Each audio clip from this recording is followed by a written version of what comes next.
and will be used against us in the court of life. Whatever you sow, you reap. The booze of today is the hangover of tomorrow. Yes, let us not be anxious of tomorrow, but let us make a better tomorrow today. It's never too late to get back on the right track. It's never too late to do what is right. A journey of 1,000 miles begins with a step. So step up. Ladies and gentlemen, boys and girls, I repeat myself. This is our time. This is our moment. Let's do stuff the right way and make our generation lit again. Thank you.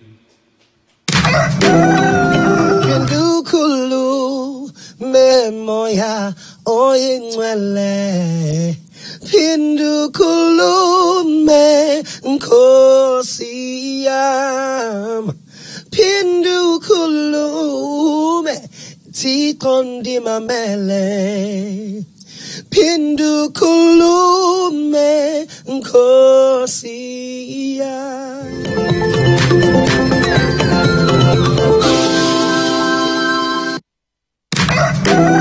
Hi, this is Patrick Duncan, and you are watching Breakfast Daily on City TV.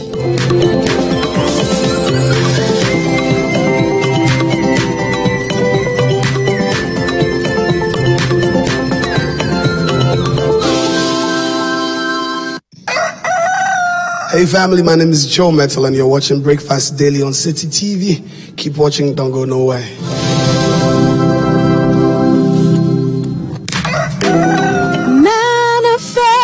Your glory as we come before your presence. Hello everybody, this is Enyanyam. Keep watching CCTV Breakfast Daily.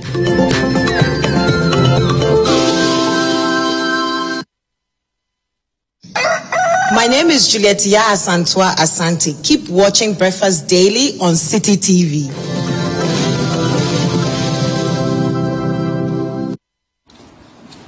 Okay. Good morning. Look who's back. Yeah. I'm so happy. I've missed you so much. I miss me too. I know. I miss me too. I was like, when are you coming back? When are you coming back? It's one of those and you things. came back on a Wednesday too. Yes, the on day my you birthday. were born. The day we were both born. I can't get sick on my birthday. I want to say a big thank you to Kweku David, wherever you are. Aww. Thanks for holding the fort. Yes, he held it down. He did really well. Yes. Kweku David, yeah. He was... I almost didn't want you to come back. Advice. He was really good. Always giving advice. Always giving advice. But what happened to you? Eh? You were sick. I didn't even tell our viewers. I wanted you to tell them yourself. Well, what was wrong? By the grace of God, I'm good now. Thank Let God. the weak say I'm strong. Let the poor say I'm rich. Because of what the Lord has done. The poor say I'm rich. I've said it, but still. Oh, no, you're fine. You're in a nice suit. Is it a Give suit? That's right. To the grateful one. Where do you learn your words from? To the holy Where do you learn your words from? But what happened to you? I think you give thanks with a grateful heart. That's what I said. Okay, what happened to me? Yeah, it's one of those things. You know, in Ghana, when you're sick, you're not sure yet. You try to take all sorts of medications. But it was a cold or something like that, right? It started off as the cold you gave me. Where did you get it from? It started off as a cold you gave me. It's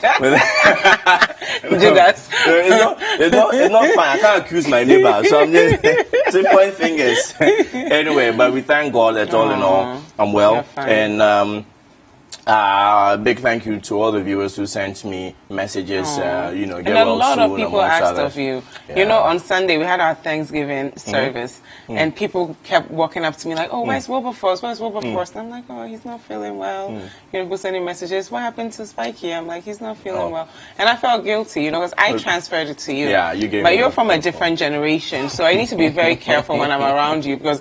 I was fine after the week, and I'm like, you're sick for 5 days. Your cold was too over powerful. A cold. Your cold was too powerful. I couldn't contain. You could contain. I couldn't contain it. I'm not that child. So you've done well. Thank you. So for viewers at home, if you have a cold and you're around people from a different generation, be a bit more considerate. You know, use your tissue when you sneeze. And if you go to citynewsroom.com on that particular story, you can see Jifa. Jifa was praying for me. You can see her. She was almost in tears. She was crying. She was dancing. She was praying for me. I don't know. I'm just very happy to have you. I'm happy. You're a good person. Yeah. God usually listens to your prayers. Usually, as for your own. I mean, some of us is all the time, but you know, most of the time God listens to your prayers. To me, so I'm happy. I'm happy you're back. Good Yes. morning, guys. So, are we still doing? Are you watching? Is this Yes, still a thing here? now we Yes. have the tissue boxes that you're The going to tissue boxes, see are you in watching? some of your Uber rides. You're going to see Yeah. them all over. And those of you who joined us yesterday for Bernard's talk, they all walked away with a tissue box. Oh, wow. Right, so tell your neighbor, to tell your brother, Yes. to tell a Then sister, are you to tell watching a this friend. thing? Are Yeah. you watching? Are you watching? Are you watching? We have This a is lot of amazing City TV. shows for you. And we have a lot of surprises we'll give away for next month. Yesterday, I went to the bank, and I'm sure they are watching Zenith Bank. And the teller was like, when are you guys going to start Which one? showing movies? Like, we love current Don't affairs worry, and we okay. love news. They want But to I want watch to see some movies movies. as And I'm well. like, don't worry, we have a lot lined up. I mean, December is the month of love. It's the month of grace, the month of gratitude. But the telenovela then is she was starting like, soon. yeah, December 5th, actually. Yeah. So starting It's December starting 5th, pretty soon. you're going to get it. And then she was like, but is it only for December? And I'm like, just calm down. We have a lot in store for you. Just keep watching, keep tuning So, in. isn't Jifa movie enough for you? Isn't Jifa movie? You want part 2? Okay. Stop it. That's fine. Speaking of fun, on Yeah. Saturday we will be dancing. Yes. Come Saturday's Strictly event. Dancing. Put Yes. on your Strictly dancing Come shoes. Dancing. Yes. Strictly I've been Come saying Dancing. it this way for the longest. And every time I get Yeah. corrected, and I still keep saying It's the same Strictly thing. Come Dancing, okay? Which means come and dance strictly, right? She said come strictly dancing. Whichever one, Strictly you have to come. dance. Strictly is for dancing. Then come and so all that. It's make not sure the you type come. of party you come and you just stand around and you No. look pretty. No. You have No. to dance all night long. You're going to sweat up a storm. You're going to meet people. Even if you can't dance, like Global Force will be dancing Even all me, I'll night dance. long. Even me, I'll us, dance. like we're like the worst dancers in the whole of Atabraka. We will be dancing. But So you have to dance. we have to conduct a poll sometime in December. Who's the Between worst dancer? You or I think I you am. or my, I think I am. No, I think I'm worse. Because I I'm think a I'll get more shameless, votes than terrible you. dancer. And Like, I'm I don't have any shame. I'm a shameless, terrible dancer. So I'm still worse than you. I'm still worse Because than at you. least you're I'll like, be horrible. let me try and play it safe. Let me just stick to what I I'm know. horrible. Me, I just like, That small girl came here and tried to embarrass me. That small girl, Miss V. That small girl, on the scale of 1 to 10, what would you give him? She said negative. Negative. Do my hair. Her time will come. Oh my God. Anyway, so big shout out to Miss V, Vera. Yes. Something. The name is powerful. Is it Vera? Yeah. I know Miss that V. there's a lot of ever Yeah, in there. she's a full-time Mamaga. Or is it Mama V? Mama V. Mama V. Or Davi, or Davi, whichever one yes. you want to So call big shout out him. to Miss V. So I'm important, and I also followed your discussion on the Doomsaw. Yes.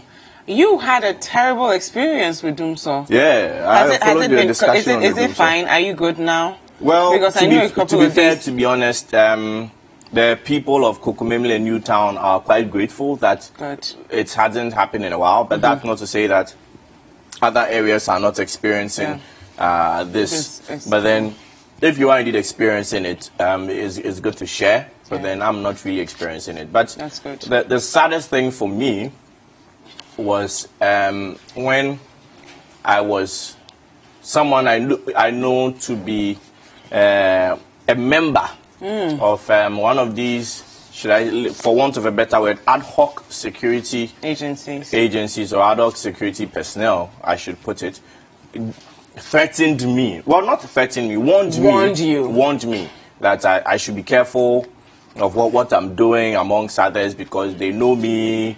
Because you want to hold your leaders to a higher standard to provide you electricity, you should be careful. Yeah, I should be careful amongst others. And, you know, the warning came like 3 times. And he's only warning me because I'm his friend, you know.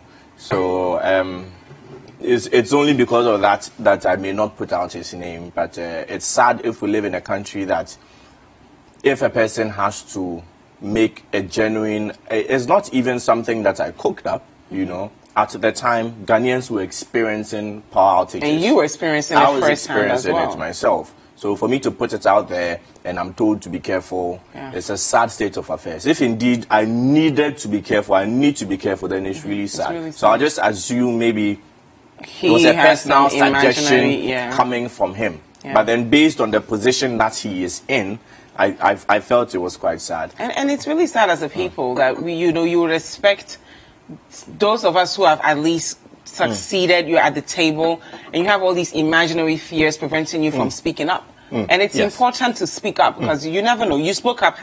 You're sitting here. No one has done anything to you. Yeah, we thank God for that. If we're a fearful society and we don't speak up, we won't get any better because then we are not holding our leaders up to any standards. Yeah, but I think what that actually did for me was to even further encourage me, because now you have, if there was any gag at all, now you have given me a wider range to speak. Now my eyes are even more alert. The scope of my, you know, me looking through, or the scope of my scrutiny has far increased. Yeah. So now we are going to look out for more issues. And speak up more. And speak up more. That's good. And speak up more. Because at the end of the day, someone will have to speak up. And if those in the media are unable to speak and they have to be careful, then you know who's going to speak. So it will happen. It will happen. So thanks very much for your warning. But it's God that gives life. It's God that gives life. Anyway, speaking of speaking up.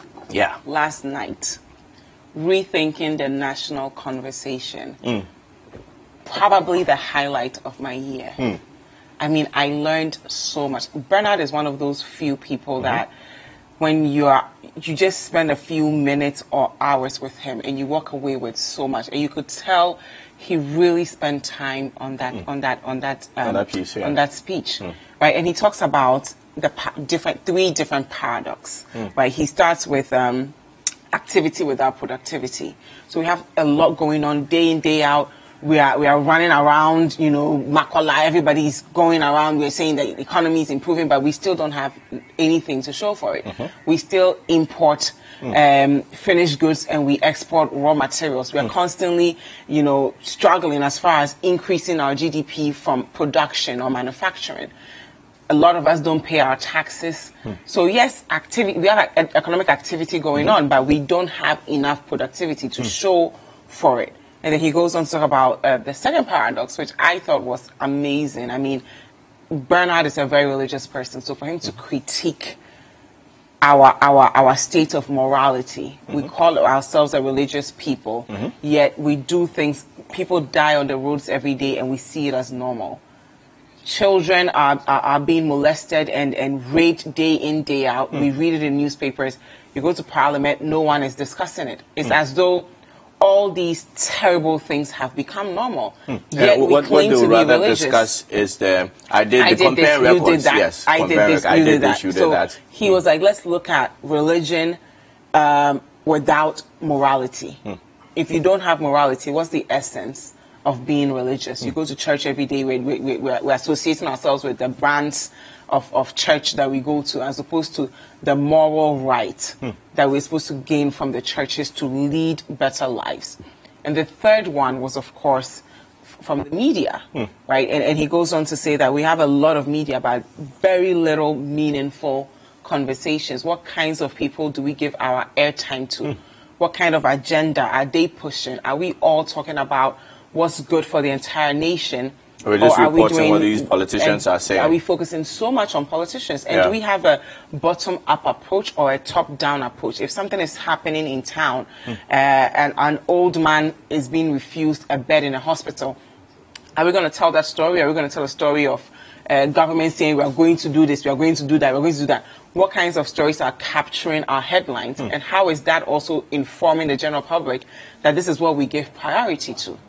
You know, so it was amazing. Fantastic. Anyway, I think we have a quick report on that, or, you know, snippets of that particular, you know, event. Yes. So let's take rethinking the national conversation. Okay. Let's take a look at that. We need to rethink our national conversation.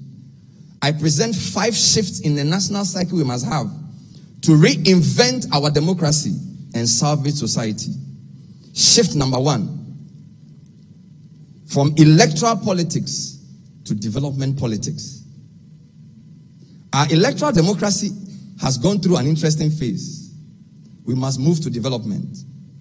We have perfected the art of organizing foot soldiers, rallying delegates, preparing polling station executives, sensitizing serial callers. And we've done this at the behest of training the next generation to be value-driven, honest, and patriotic citizens. Countries, after they are ravaged by war, are urged to make a shift from bullets to ballots. But in Ghana's case, let's hold to the ballots, but let's shift from votes to visions. Let's evolve from winning the next election to securing the next generation. Let's move from comparison of empty records to a refinement of ideas. Let's transition from winning the argument on air to winning the fight against poverty, ignorance, and disease. Let's evolve from vigilante groups to becoming citizen vigilantes, from invisible forces to creating visible change, from Azoka boys to occupying the minds of Ghanaians. It's time for change. It's time for change. Politics in Ghana too often pretends to be a contest of ideas, when in actual fact and in essence, it's a parochial battle of interests. The private press has given a large platform to politicians. Enough. That era has served its term. We need to transition from political agenda session to national agenda framing. Our national conversation must take us back to a candid look at the Constitution as it is and boldly embrace the changes proposed in the now abandoned Constitution review process. But to lead this drive, the media itself needs to do another shift. The modern journalist needs a new set of skills to enable her perform the vital role of national agenda shaping. We must move from knowledge to insight. We have to better appreciate the role of citizens and duty bearers in the nation building project. We must begin to highlight the role and responsibilities of various state actors in delivering development. To do this effectively, let me remind you of 3 hard facts about journalism. Our obligation is to the truth as journalists, not to NDC, MPP, or CPP. Our obligation is to the truth. As journalists, our loyalty is to citizens, not business interests or political parties or religious groups. Journalism in its essence is a discipline of verification. We must develop a deep understanding of the subjects we cover, not just to report them intelligently, but to challenge the status quo. Okay, so that was the GJA Journalist of the Year, Bernard Koku Avle of City TV and City FM. And that was a very powerful discussion. I must say that, you know, even flowing from that, the responses from the audience was very, you know, you could tell that they were all emotionally charged. Yeah. You know, when they were making their submissions, you could feel the passion and the tiredness. They just feel like venting. And I think it was a perfect avenue for people to, you know, express their problems in such an open way for the whole world to hear, the world to listen. And I believe some of these problems that they were able to express or vent out will be addressed shortly. But anyway, so this is Breakfast Daily right here on City TV. And remember that you can join us with the hashtag Breakfast Daily and the WhatsApp line 0550-585-832. Yes. Now, there are some points he made that I want us to talk about briefly. He says our media culture has produced half-baked superstars, many of whom are overexposed, yet underdeveloped. Wow. And when he said that, I had to think for a minute, because we live in a generation, and tying it into the spoken word poet before us, we live in a generation where everything is social media, everything is going viral. We do things to just blow up and be superstars. But then you look at certain people in our society that we call public figures, people who are supposed to, you know, be our kids are supposed to look up to. And you're like, where's the substance? I don't see the substance. This person is overhyped. Why are we overhyping mediocrity? We have people in this country who have worked for 10 years, hard work, especially in the movie industries. No one gave them any attention until they started acting crazy. Then all of a sudden they are getting interviews, they are being provided platforms. And if we're doing this, we're telling the regular Ghanaians, we're telling all the young people that hard work does not pay.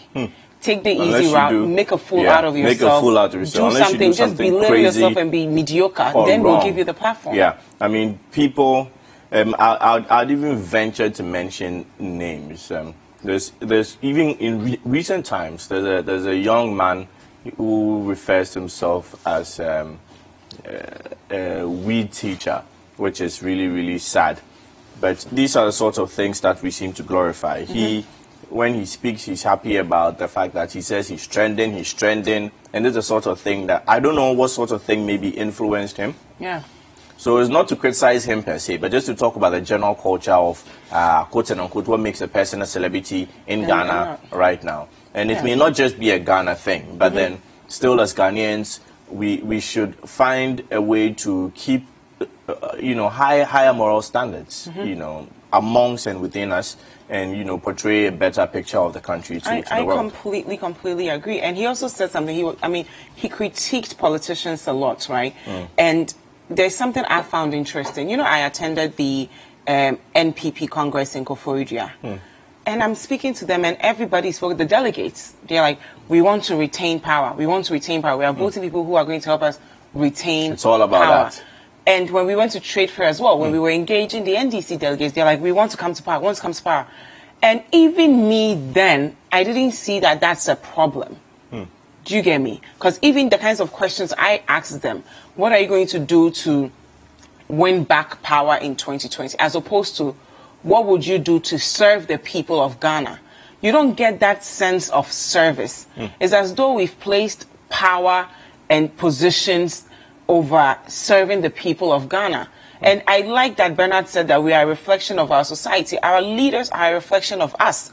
When we go out there to vote, are we voting for people who are going to serve us, or are we voting for our political parties that we want to maintain power so we can also get some breadcrumbs at the table?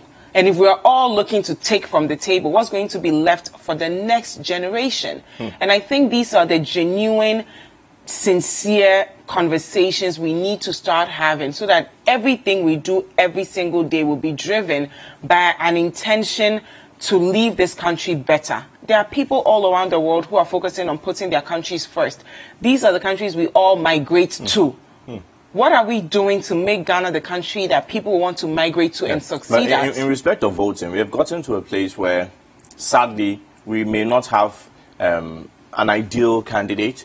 We have to pick the lesser of the two evils. I'm not talking about presidential elections per se. Well, it depends on how you want to interpret it. It's Even fine. school elections. Yes. I mean, we are stuck with two people that ordinarily, if we had a wider pool, we may not have gone for. So let's just pick the lesser of the two evils. And it appears that maybe those who can or would actually genuinely want to do the job, want to be of service to whoever they are representing, whether school, whether national, whether constituency level elections, they may not have the funds needed to run such a huge election. And sadly, we have come to a stage in the country where if you don't have enough funds, you cannot actually, stand for any significant position in the country. Yeah. So those who have the money may want to move forward or go forward, and the people, the delegates or the voters, whether school, national, constituency level, they will have to vote for the person they feel is the less of, whether 2, 3, 4, 5. They just have to settle. And that's a very sad place to be. And he said something that I want to share with our viewers. He said politics in Ghana too often pretends to be a contest of ideas when it is indeed and in fact a battle of interest. So that level of hypocrisy that's there. If you're looking out for your interest, let us know that I'm looking out for my interest, so that we all know that you are not here to serve our interests. You're not here to provide better health care. You're not here to fix our roads. You're not here to give us quality education, so we can plan our lives accordingly. But when you give us a lot of promises, a lot of hope, you give us all these things to look forward to, you set our expectations so high. You come into power, be it SRC president or anything. I'm not even talking about the highest authority of the land. You set our expectations so high, then you just turn out to be like the other guy. It is sad. Then you keep comparing yourself to the other guy. That's not why I voted you into power. You didn't tell me you were coming to serve your interest and maybe be a bit better than the person before you. You told me you're going to serve my interest. So I think people are usually disappointed not by the selfishness and the greed and everything else, but the fact that we had high expectations and we were disappointed. Anyway, so what, in respect of the high expectations, is like a referendum. It's like we may not like everything you're saying, but then just comparing the two, we like more of what you're saying than maybe more of the other person. So we just vote for which one we feel comparatively is better. But then if we had a wider pool, we will not be voting for it. But eventually you have to vote either way. That's what I'm saying, though. But the standards should be higher. And I was so relieved to see so many young people in the audience yesterday. Right? That means there's hope for the future. And I loved that the conversation, even the people who asked questions, a woman got up and was like, I've seen potholes, I've written letters. These are people who are actively participating in their development. And I tell you, even growing up, I hated going to talks because I felt as though that's what we're good at. We always go to conferences and we complain and we complain, we keep talking, nothing is done. You go to other places, people have set up roadmaps. In 10 years, this is what we are going to do. We want to conquer this market, so this is how we are going to enter the market. They have a strategy of how they are going to develop, not only develop and thrive in their nation, but also expand and help their businesses become global ventures. We do have that in Ghana, the National Development Plan, but as to the adherence to it of successive governments. Exactly. And beyond that, even private citizens, not government officials, like the event we did yesterday, private citizens coming together to say, we are going to contribute to the development of this nation. We're just not going to leave it to politicians because we can't guarantee they even know what they are doing. Just because someone voted you into power does not mean you know it all. So citizenry actually being empowered to know that they also have a part to play in the nation's development is so refreshing. And I hope that we take all that we can. I think we'll be releasing the full speech soon. All the young people at home, read it, be inspired, and try to also contribute what you can to the national development. We do need to rethink our national conversation. We'll definitely play the full video as well in the course of the coming days. But anyway, well, thanks to everyone for having me back. My name is Isaac Obafor-Mensah. And I am Jifa Ametam. This is Breakfast Daily on City TV. Now remember, I want to hear from you, so use the hashtag Breakfast Daily. And the WhatsApp line is 0550-585-832. Stay tuned. Do not go anywhere.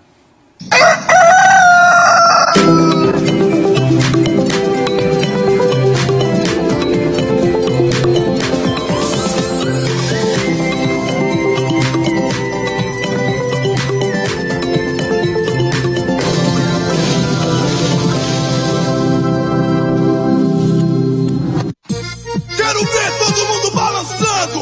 Ninguém pode ficar parado. É só loucura. Catch the premiere of Brazil Avenue on Wednesday, 5th December 2018 at 10 p.m. Only on City TV. Oi, oi, oi, oi. Vem pra quebrar, com tudo vamos dançar. Oi, oi, oi, oi, oi, oi, oi.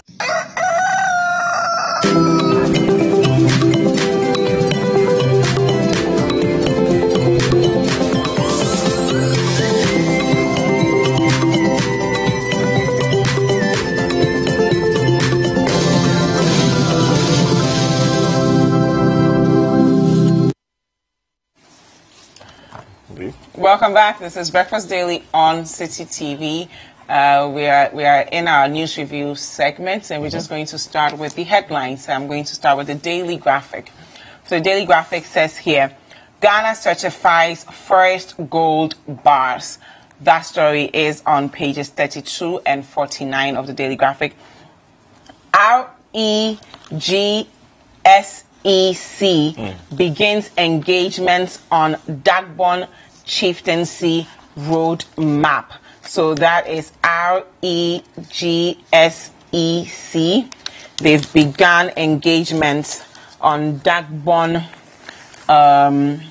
Road Map, and that, of course, is, I'm trying to get the whole RegSec, Regional Security Council. Regional Security Council. Why didn't you just say RegSec and you had me mention it good to spell. one by one? Now that story is on page 16. Okay, Men's Gold customers protest. That's terrible. They are protesting now. This is a sad stage we're in. Customers are out protesting for their monies back. appeal to President Akufo-Addo to help them retrieve locked up funds. That story is on page 3 of the Daily Graphic. What do we have? Now let's take a look at the Ghanaian Times. The Ghanaian Times says, we'll stop spread of small arms, light weapons. President pledges. Now that's a really strong pledge to make, if you ask me. Government to subsidize prices of fertilizers for all farmers. And on page 10 of the Ghanaian Times, it says, first batch trained teachers begin mandatory national service January 7, 2019. So I guess it's finally here. Teachers are also going to start their national service after their licensure exams.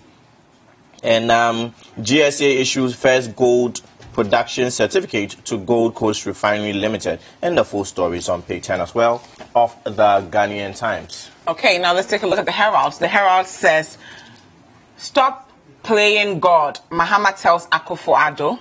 More dirt on Cocoa Board's 3.150 US dollar, well, million actually, that's over $3 million untested fertilizer out.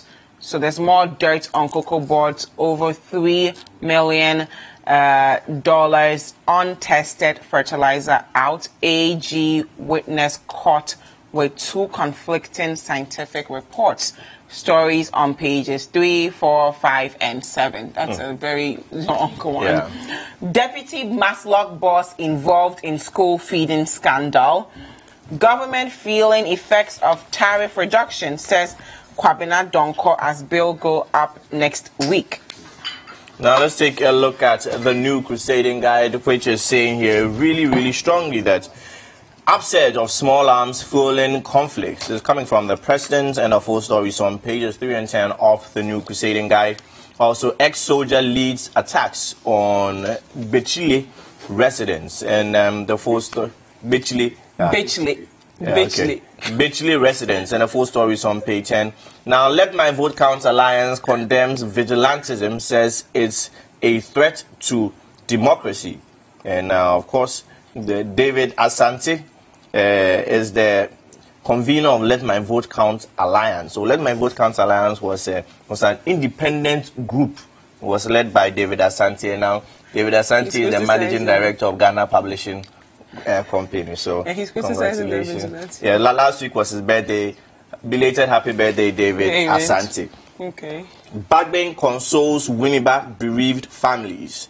And 2 directors drag Kolebu board chairman into the dock. And finally, land guards on rampage at Chado pulls down fence and demands 50,000 Ghana cedis. Wow, very powerful, very powerful. Wow. Land guards are demanding this. Wow. Anyway, so the Today newspaper? Today newspaper says here, National Union of Ghana students angry with government and SNIT. That story is on page 3.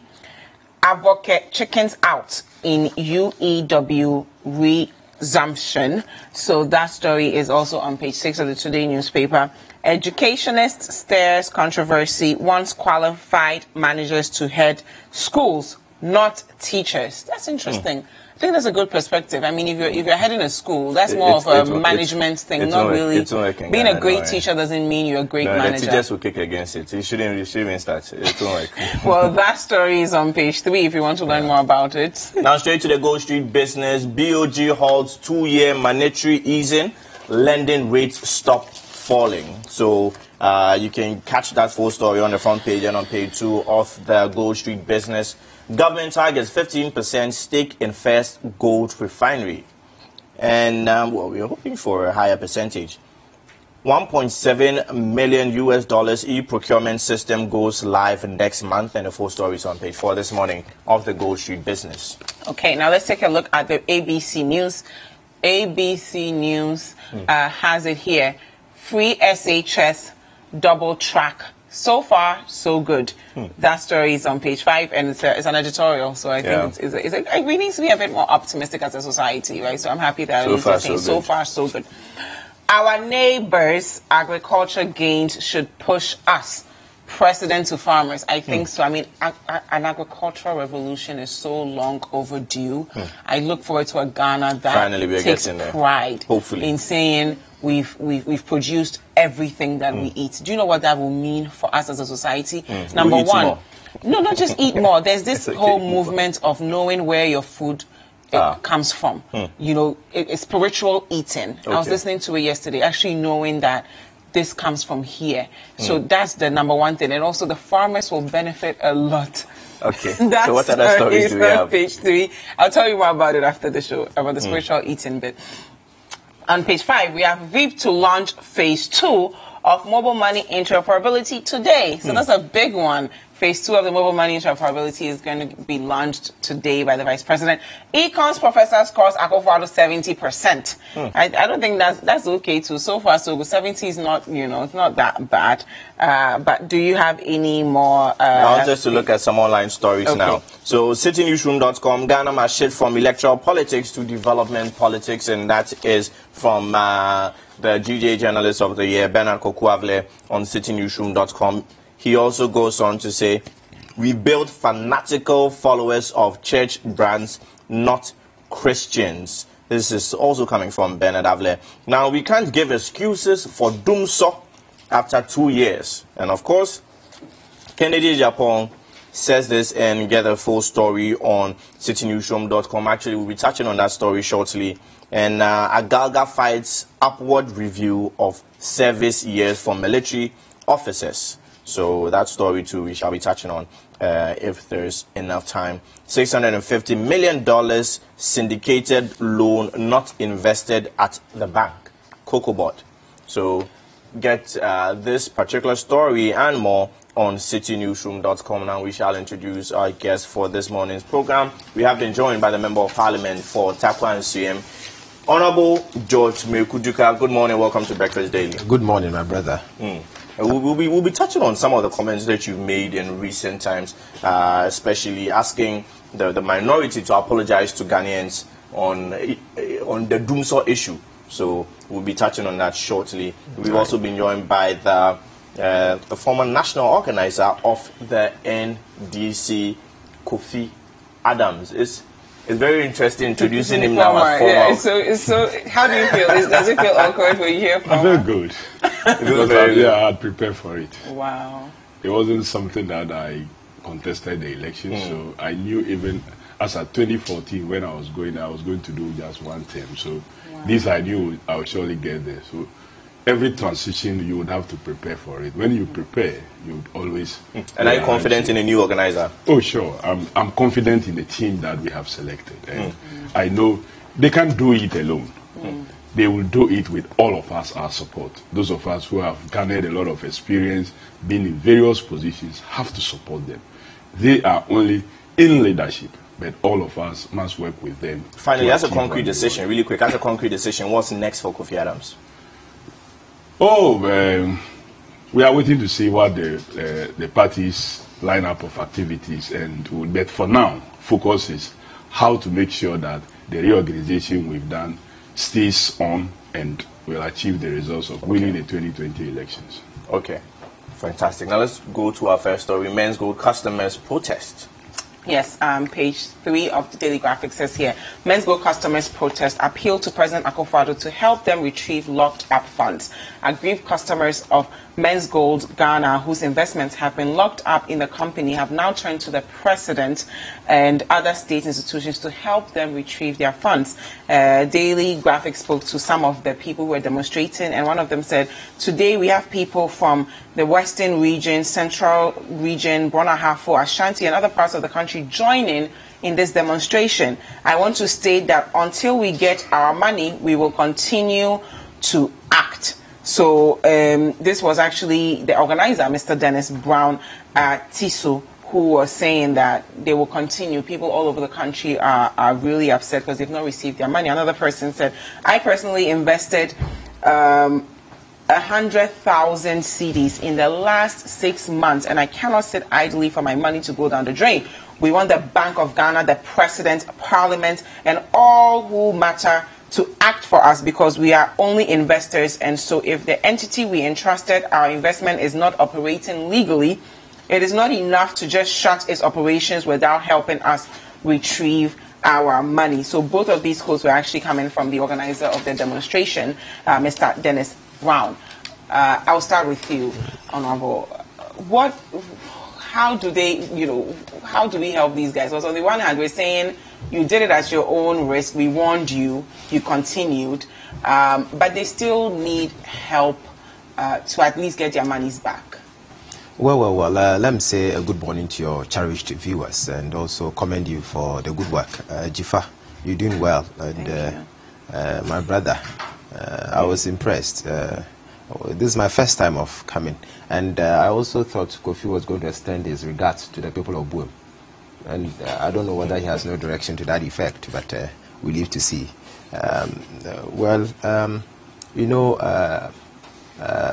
This banking thing and people organizing financial institutions without permits, without the constitutional mandate, is worrying. It's something that we need as a country to organize ourselves going forward, how to regulate the system.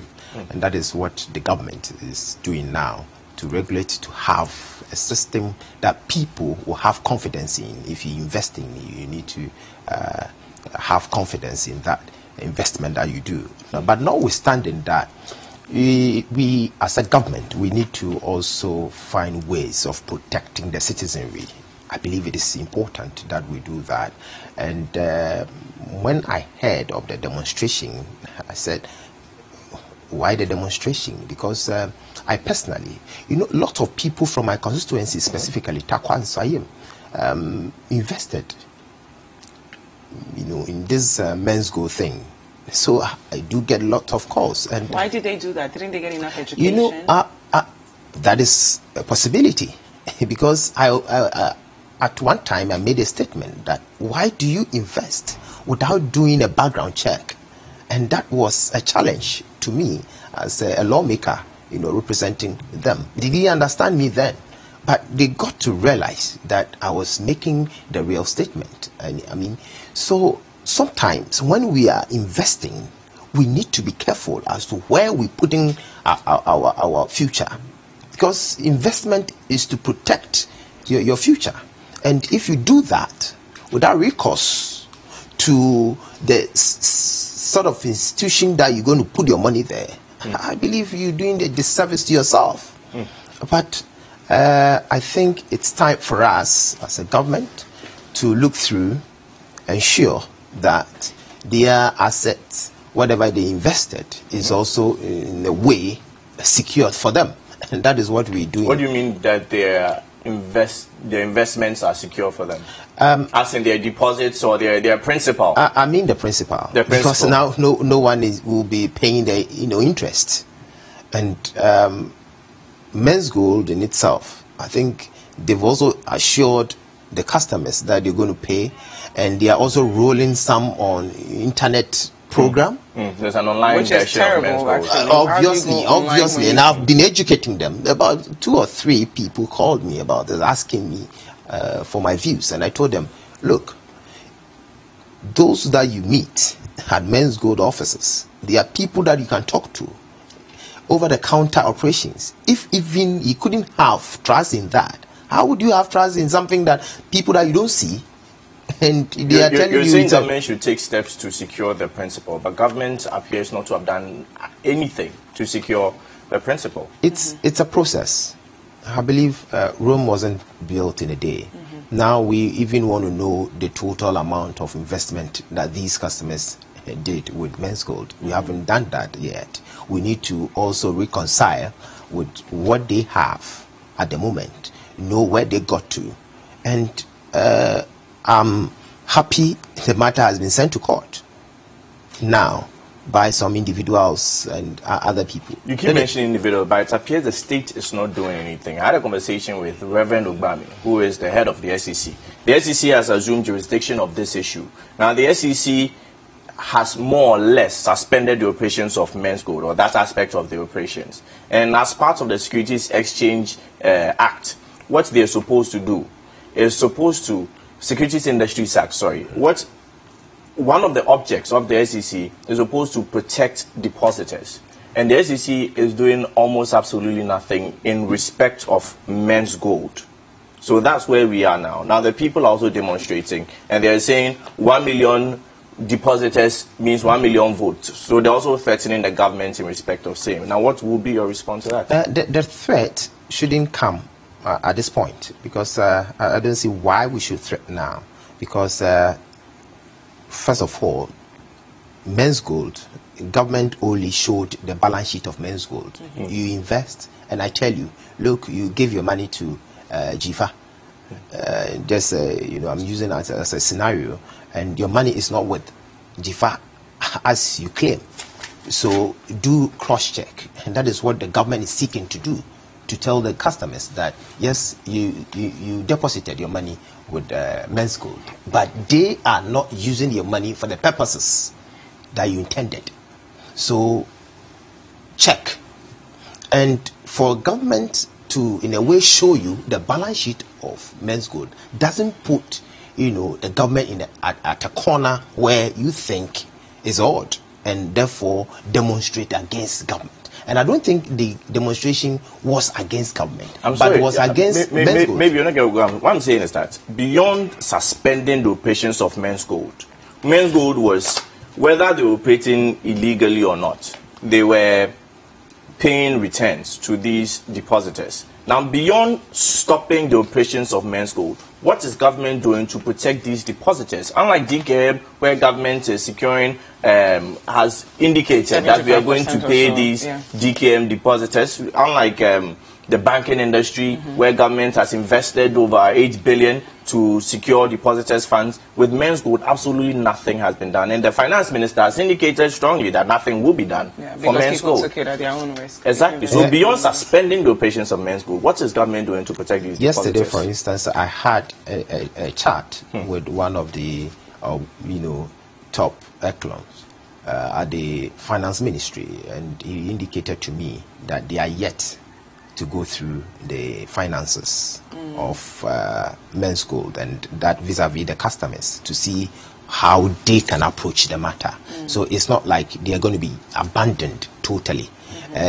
Steps are being taken to ensure how to, in a way, push men's gold to pay back, because men's gold have been instructed to also pay back the customers. So that one we're going to do, and afterwards a decision will be taken. Thank you. Okay. My first question for you is like the analogy that he used, the example he used. Why do we allow institutions like men's gold to operate when we know that they shouldn't even exist to begin with? Why do we allow them to have billboards all over the place? Then we are warning depositors, don't save with them. The same diligence that the regulators are using now to close them down, shouldn't we have done that years ago to ensure they were never opened to begin with? Anyway, thank you for the opportunity, and let me salute the many suffering Ghanaians, farmers, teachers, students, nurses, who this clueless leadership has really deepened their woes. But I can assure them that this will not continue after 2 years. It will surely take a turn for better. But they were suffering 2 years ago. That's why they voted for change. And what are they saying today? Those same category of person who thought that. You see, I always tell people that the NDC and President Mahama was a victim of its very high performance. And so it made it easier. Please explain what you mean by that. It made it easier for the opponent then to mount platform and make all kinds of promises. So because President Mahama was doing what he was doing, it was easier for people to believe that the things they were saying could be done within the time that they were saying they were going to do. Now let's drive back to men's gold. So why did we allow men's gold to operate all these years? You see, when I listen to government officials and people in government speaking, then I ask myself, are we really serious in this country? You just listen to Honorable Member of Parliament for Takwan Swayem, who says he's spoken to a top echelon of the Ministry of Finance, who says they are now going to look into the books and thereafter they take a decision. And we all read and heard the finance minister who says what it is that they are going to do. Who is higher than the finance minister at the Ministry of Finance? Was it the finance minister he was speaking to, or somebody below the finance minister? So was the finance minister speaking when they haven't done analysis of the books? So if they do the analysis of the books and it shows that Men's Gold cannot pay, what will be the decision? So you have a government that completely, I don't know whether they don't read or they don't hear or they've decided not to listen or they only talk to themselves and they are not talking to others. Because this one gets up and says one thing, another one gets up and says Kofi, another thing. respectfully, the finance minister said, what he said was he knows people within different agencies who have saved with Men's Gold, and they knew they shouldn't do that. So they have to take responsibility for their actions. And these customers who are demonstrating, they're not asking the government to bail them out or take taxpayers' money. They're just saying, help us get our money back. So they're not saying two different things. The finance minister says that they will not get involved in whatever it is in terms of payment of those monies. He has also said, he was sitting here, you heard him, unless I wasn't hearing right, that they are now going to look into the books. That's why I thought Echelon told him. They are now going to look into the books, then thereafter. So what was the finance minister communicating? You remember finance minister was on your platform with Bernard Abler, where he talked about the free SHSA. After he had spoken, the former information minister said, oh, the man was speaking his own mind. Finance minister, he is the one looking at the books and talking. Information minister said he is speaking jazz. Well, what the finance minister said was, if his child is in a school, he can also afford to pay. So he was speaking as an example. This was the argument of what he would do. This was the argument we advanced that look, the free SHS should be enrolled in such a way that the rollout should be that it's not everybody. Exactly. So he was using himself as an example. He was not speaking for the government. This is what they want to do. Nobody must pay. Everybody should just get up and go. Then now, a year after, the finance minister suggests this, that this is what he thinks should be, because he's the one looking at the figures. Then, information minister said, oh no, what he's talking is something else. It's a no-no. Then deputy education minister who comes out and fires another salvo. This is the government that we are talking about. Not too long ago, on your show, energy minister says part of the challenge facing the energy situation is finance. The deputy minister for energy comes to say, oh no, it has nothing to do with finance. Let's come back to Men's Gold and their customers protesting. Let me establish this confusion in government, in their communication, and then I'll come to Men's Gold. You see, Men's Gold is not like DKM or God is Love or something like Keep Fit clubs that people establish that are unregulated. The DKMs and the rest started as Keep Fit social clubs that are not regulated. And so they could do their own things, take their susu and then the rest, because they don't really come under Bank of Ghana regulation. Until it got to a point where people realized that this was the situation. And when information was put out, very high-level respected persons who were leading those processes thought that, oh no, don't say that, because they were paying higher interest and so on and so forth. At least the previous administration took steps to lock some funds and some items that will enable payment to be done. That for DKM. Today, the government keeps talking about, oh, we are paying DKM, as if it is only DKM. There are many others that nothing has happened beyond the funds that were locked. Men's Gold. Are you certain DKM was not being regulated by Bank of Ghana because it was a microfinance institution? That's what I'm saying, that apart from DKM, there are many, the God is Labs and then the rest, who are unregulated. So when government stopped it, government was able to safeguard some of the monies and some of their investments to enable those customers there to be paid. And so if you hear today that customers of DKM have been paid and have been paid, is what the previous administration was able to secure that has been used to pay those customers. The expectation is that if you are going to stop an entity like Men's Gold, just like the previous regime did with DKM, because Men's Gold is a regulated entity, you take steps to secure a lot more, such as the investments of these innocent persons. You see, the argument put out by government is that Men's Gold is not under Bank of Ghana properly so-called. It's neither a bank nor a microfinance. So it would be wrong for the Bank of Ghana or the finance ministry. And it wasn't Bank of Ghana that stopped them. It was Security and Exchange Commission that stopped them. Yeah. Because they operate illegally. They operate, and that's what I'm saying, they are regulated. And so when you pay tax, and your tax money is used to pay Reverend Obame and co. and their boards, they have a responsibility to make sure that institutions that operate under them are really up to tax. It is not you, Wilberforce, your responsibility to go investigating Men's Gold before you put in your investment. Men's Gold was advertising, weren't they? Yeah. So what was the Security and Exchange Commission doing when they were advertising, inviting Ghanaians to come in and invest? Were they expecting you to be the one or his constituents to move from Taquan Swayem to come and do their own due checks? Will that person have the capacity?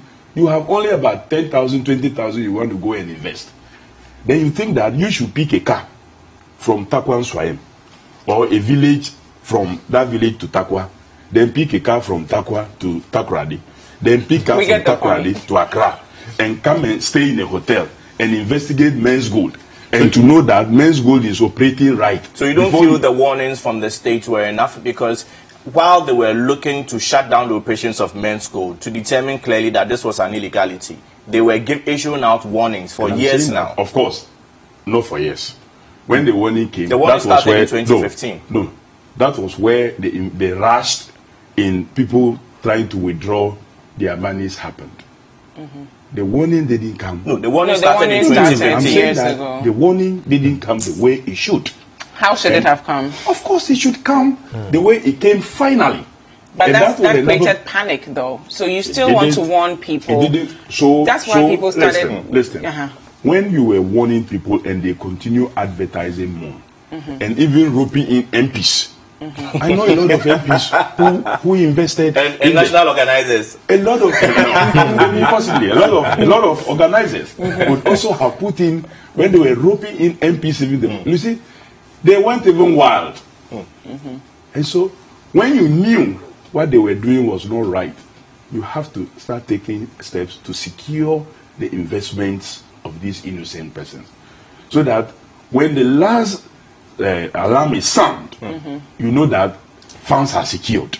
Okay. They have not been placed into other areas, and that you can confidently say that these poor persons, his constituents, will not lose their money. Even if they won't get interest payment, their capital they invested, if it is 10,000 they put in, they will be at least be getting their 10,000 back. But as it stands now, we are not even sure of that. Okay, so Kofi, we will, before the break, I would want to ask you, because it seems as though all these changes are happening because the Bank of Ghana is now under a new administration with Governor Addison. So what was actually going on with the previous guys that they didn't set in the preventative measures to ensure this doesn't happen? Thank you. So we'll be looking at that after we take those messages. We'll take a quick break. But guys, keep those comments coming with the hashtag Breakfast Daily and the WhatsApp line. 0550-585-832. We'll be right back.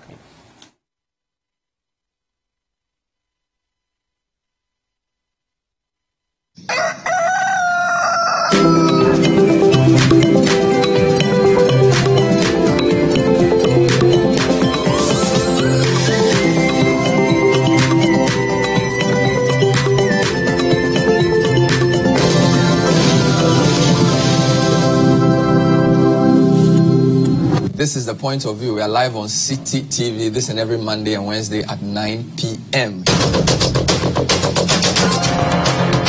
Tune in to The Point of View, Mondays and Wednesdays at 9 p.m. as Bernard Avlet takes the news further. He will bring the right guests, ask them the relevant questions, and get you the real insights you need on the big stories for the day. All that the industry is saying is that this tax will be incident on the person it's intended to. But when it comes to the pricing itself, individual pricing, not only are the telcos even pricing for everybody, Bernard, I don't know which network you're on. The price you get on your network will be different from the price I get. So in terms of competition amongst our members, it's as intense as anything. So The Point of View with Bernard Avle, Monday and Wednesday nights, only on City TV.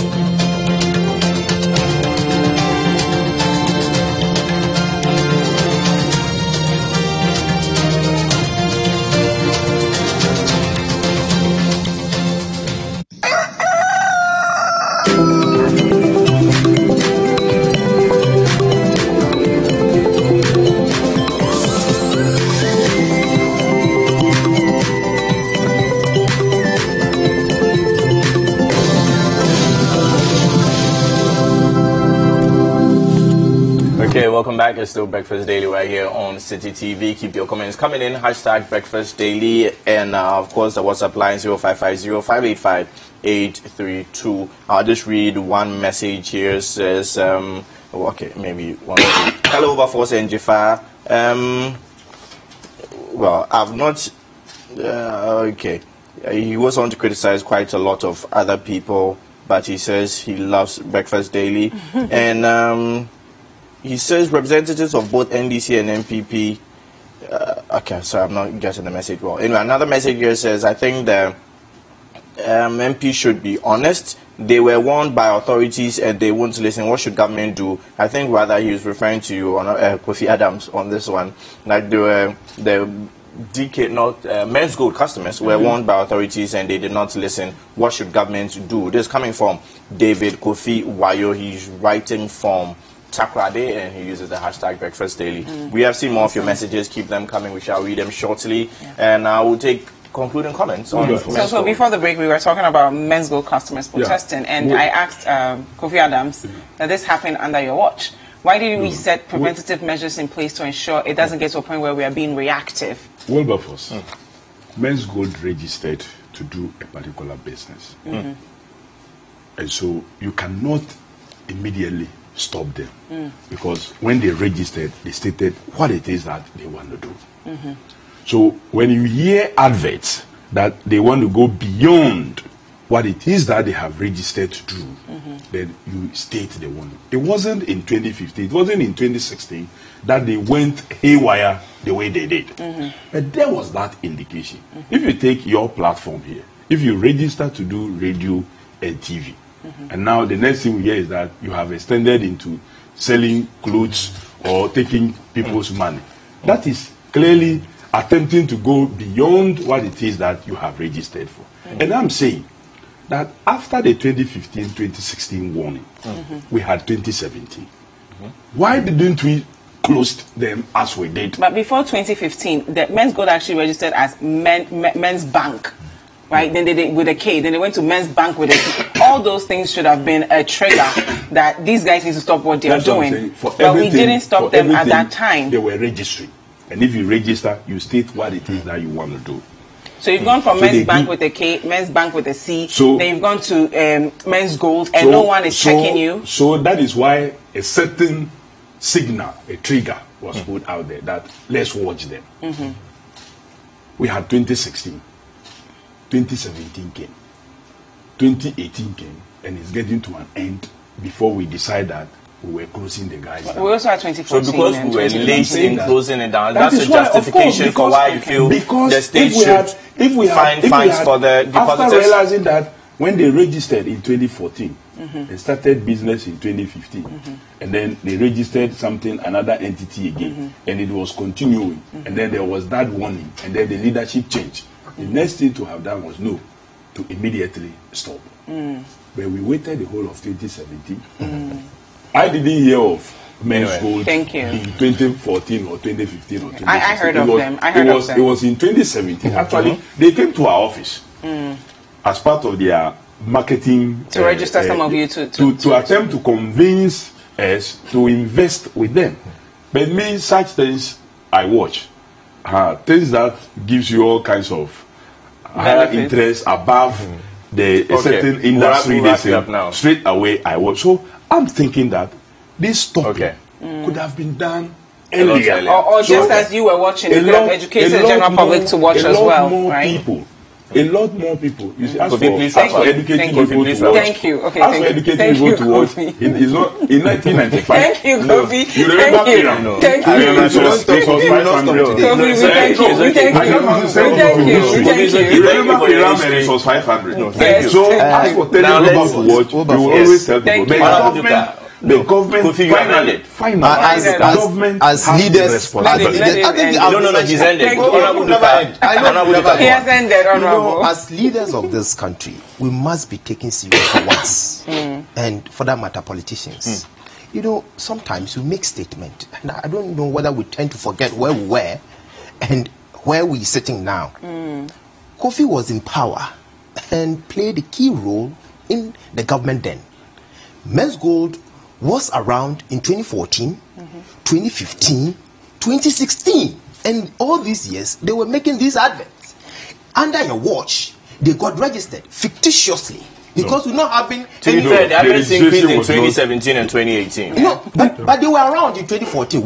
No, they were around. So but you're adverts repeating increased the in same thing 2017 Kofi and has said. Which advert are you talking of? Oh, the radio adverts and the billboards. Maybe the radio that I started around 2014. The radio you heard was in 2016. So that is not highly debatable. So we shouldn't even go there. I want us to talk about the energy sector. What is important is we have taken measures to regulate the sector, and that is key. For barely 3 years, you couldn't do anything. You under your watch, and I'm surprised he's calling DKM and others as fan clubs. And were they fan clubs? No, he said DKM was not a fan club. God is love. It's not a fan club. Let's move on to our next story. As a fan club? Now, you are asking the minority to apologize for doom. So why is this so? Wilberforce, it seems you are. We're pressed for time, so we have to touch on the other stories. Okay, Thank I'll you. forgive Kofi for it's okay. It's okay. Because I was going to go to Buem. No, it's okay. It's okay. Let's talk about the energy sector. Kofi, let's focus on the energy sector. It's okay. It's okay. And then I will go to Takwan. Thank you. Let's talk about the energy sector. The energy sector. There has been some intermittent power outages quite recently, about a week now, and obviously we cannot pretend not to have seen those challenges. So the energy minister came out to, in a way, lay the fact bare. And what I said was, having gone through the PPAs, some of the PPAs that we signed, as far as Kofi's government is concerned, they were very, very bad. And I'm benchmarking, took some countries like Benin, Cote d'Ivoire, and you can have PPAs where they are signed below 10 cents per kilowatt hour. And where you're having PPA that is signed above 14 cents to 17 cents per kilowatt hour, then it's highly challenging and highly unfortunate. And these things will call for padding of debts. So if electricity company comes and tells me, yes, our debt is, the way going up, then I'll sit back and pretend and say, oh, go and tell the people that my debt is not going up. That is no. And no. It is no because you have signed these PPAs. For example, take car power. You sign a car power, you call it an emergency for 10 years. And emergency plant, and it is for 10 years. Do you consider 10-year period as emergency? Obviously, if for contractual, obligations and other things, you consider, maybe a plant and bringing it down, so you're going to push it for 3 years, fine, for other contractual obligations. But you don't push a contract to 10 years and call it emergency. Now, car power could also use both gas and heavy fuel. And why didn't we cite it at Sekendi or Takrade, where you can obviously collect all the stranded gas from Atuabo and just directly tie in, to car power at Sekendi. But you cited at Tema, where you need to pull all the valves, tie in here, and that of Wako. Now, when we came, we realized that the gas that we produce here is about $8.8 million BTU, whilst we were importing at a cost of 8.3 BTU. So we realized, we're producing gas here in Ghana. Why can't we reduce ours? And that of Nigeria is rather cheaper than what we produce here. So we reduced ours to $7.23 million BTU. Just to tie in that of WAPCO and Ghana Gas. These are things that we've done to regulate the system. If car power is pushed to the Takoradi enclave, it is going to save about 40 million monthly. $40 million. I mean Ghana cedis, okay. monthly. 2, with all these PPAs and the independent power producers, we have an excess power. Now with this excess power, because we are not competitive, we are not able to even sell to the neighboring countries because of the examples that I cited. That in the other countries they can even have it as cheap as 8 cents per kilowatt hour. And other jurisdictions. And the reaction to this was having 11 agreements terminated and about 7 others suspended. These excess power agreements that you talk about, that was the reaction by government. You see, there are some agreements that we have pushed the CODs, I mean the commercial operational dates, just forward. And I said they should come and apologize, because when you are frustrated as a human, you take certain decisions that you regret later. And after taking deep breath and coming back to realize what you do, you say, oh, if I'm given the next opportunity, I think I can do it better. So they were frustrated because of the pressure that were coming from Ghanaians and the doomsday that we were in. Around 2016, June 30th, His Excellency, the former President Mahama, made a profound statement at Kumasi. And he indicated that yes, the doomsday has not been solved, the challenge has not been solved due to sabotage from Nigeria, the gas production and so on. He cited so many examples that I thought wasn't necessary, but that is past. In around 2016 thereabout. Okay. Now you come back to tell us that you solved the doomsday, and there wasn't any. Whilst the former president himself indicated around June, and I have a graphic. No, but it's okay. There's a member of your party that's also speaking on this topic, and he's the MP for Asin Central, Kennedy Chapon. He says, we can't give excuses for doomsday after 2 years. And I'm going to quote him briefly. He says, to say it is a financial challenge is no excuse. We have to solve the problem because it was part of our campaign promises, and we've been able to stabilize it for 2 years. So however we did it, we have to continue to sustain it. There's no excuse for us. Right, so what exactly is going on? On the one hand, you're saying we're having financial challenges, and then your own party member is saying, don't give Ghanaians excuses. You promised them and you have to live up to it. And in respect of that, the former Prime Minister, in fact, the first Prime Minister of Ghana, Kwabena Donkor, is saying that it's because of the hasty reduction in tariffs. That's how come ECG is indebted. They don't have enough money for capital expenditure. They can't buy equipment amongst others, and that's how come you're facing the power challenges. And Jifa, that's an excellent, perspective from a lawmaker. I will put it that way, that we have no excuse. I think I agree with him that we have no excuse as a government.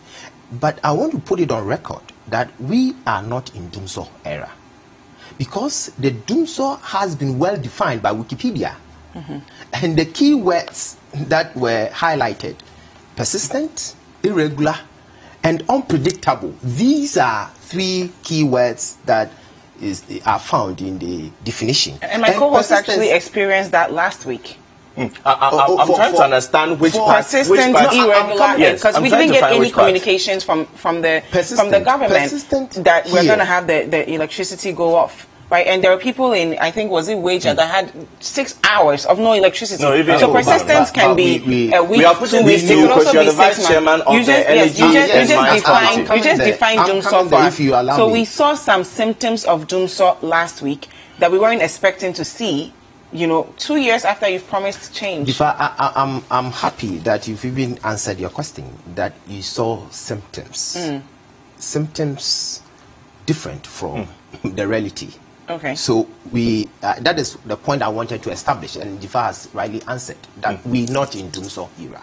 He says, she says, we're having some symptoms. Maybe I will agree to, you know, what he meant by symptoms, but I also want to state that we'll have no excuse because we've been given the mandate to serve and to fix what they left for us. But where sometimes we don't put morality before us, it's my pain that you've caused the mess. We come and we're resolving it, and instead of having, you know, the impudence to critique positively, you're rather criticizing this government as if we've caused it. We'll wrap you up on that because it's been about 2 years we weren't experiencing it, and it will seem to have been coming back almost immediately after you terminated about 11 power agreements, which you said they have signed excessively. And also, flowing from what Comrade Donko is saying, your reduction in tariffs, we are being informed by some papers, we don't know how true that is, that next week tariffs are going to increase. ECG are saying that please increase tariffs because we cannot make it with these sorts of tariffs that you are charging. For when we met as a committee, really briefly, because yes, when we met as a committee, ECG presented, you know, a report to us that we need to consider increase in tariffs, and that has been the trend. Having gone through previous report of the committee, anytime they appear before the committee, they ask for, and every independent company will do so. But what we said was, just expand the net of collection, your operational losses. How do you cover? And I keep on asking my brothers on the other side, are you going to increase tariffs if you are given the opportunity? Okay. Let's thank you. Thank you very much. Kofi. They say when the fundamentals are weak, whether it is intermittent or whatever, the Dumsor will expose you.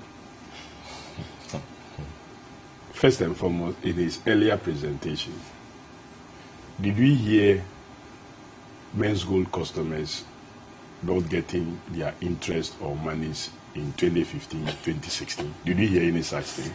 But Kofi, we've closed the Men's Gold conversation. We moved from that was where he started before going. No, he was responding to you. He didn't start from there. Okay, we did it here. Kofi, let's move on to the energy sector. Thank you. So now coming to energy. You see, I listened to him, then I asked. He's the chairman of vice chairman of energy something in Parliament. And I'm surprised he's speaking the way he's speaking. He talked about car power. And that 10 years was such a long time to call it emergency. And that maybe if you are under stress and you did so. So you are frustrated. He didn't exaggerate this much. So was MPP super frustrated in 2017 when they decided to extend further the car power agreement, something they kicked against that 10 years was too long. They married you. Now they have increased it by another 10 years. For a reason. For a reason. No, but you said it was... What reason will let someone who is not stressed? You said we were stressed because there was Dumsor. By the time you came, we have solved the Dumsor. So what will be in the head to allow you to extend it by another 10 years? Because when even the first 10 years haven't even traveled for 2 years. The first 10 years that you criticize haven't traveled for even 2 years. What will be in your head to extend it for another 10 years? Were you super frustrated? To me, right? No. I'm not asking you a question. It's a rhetorical question. What would be? That is one. Two, in dealing with emergency situation, he should have asked his experts before coming. You see, you can't go and cite car power in Takoradi because at that time, gas was a problem. So you were going to rely on heavy fuels. Projections. You are going to rely on heavy fuels to generate the needed power. And you need to situate it where you already have a grid system to peak. And then to be able to also supply the heavy fuel easily. So you don't take it to where he is saying that you should take it to. If you took it there, you now must now do all kinds of re-engineering and build a system to be able to take the power from there and distribute it. So you bring it closer to where distribution will become easier. That's the most sensible thing to do. That's what a thinking government does. Not a government that goes to sleep, wakes up and sees that, oh, people are hungry, we have no thought of what to do for breakfast, so let's rush and go and buy cassava for breakfast. So they go and buy cassava for breakfast, when they should be buying cassava for maybe preparing fufu for well, we've been lunch assured that we won't experience doomsday anymore, so I'm assuming the government is doing what it's supposed to do. He said that we didn't solve doomsday. We all seated here, and we know that the lack of this on-offs didn't start in 2017. Yeah.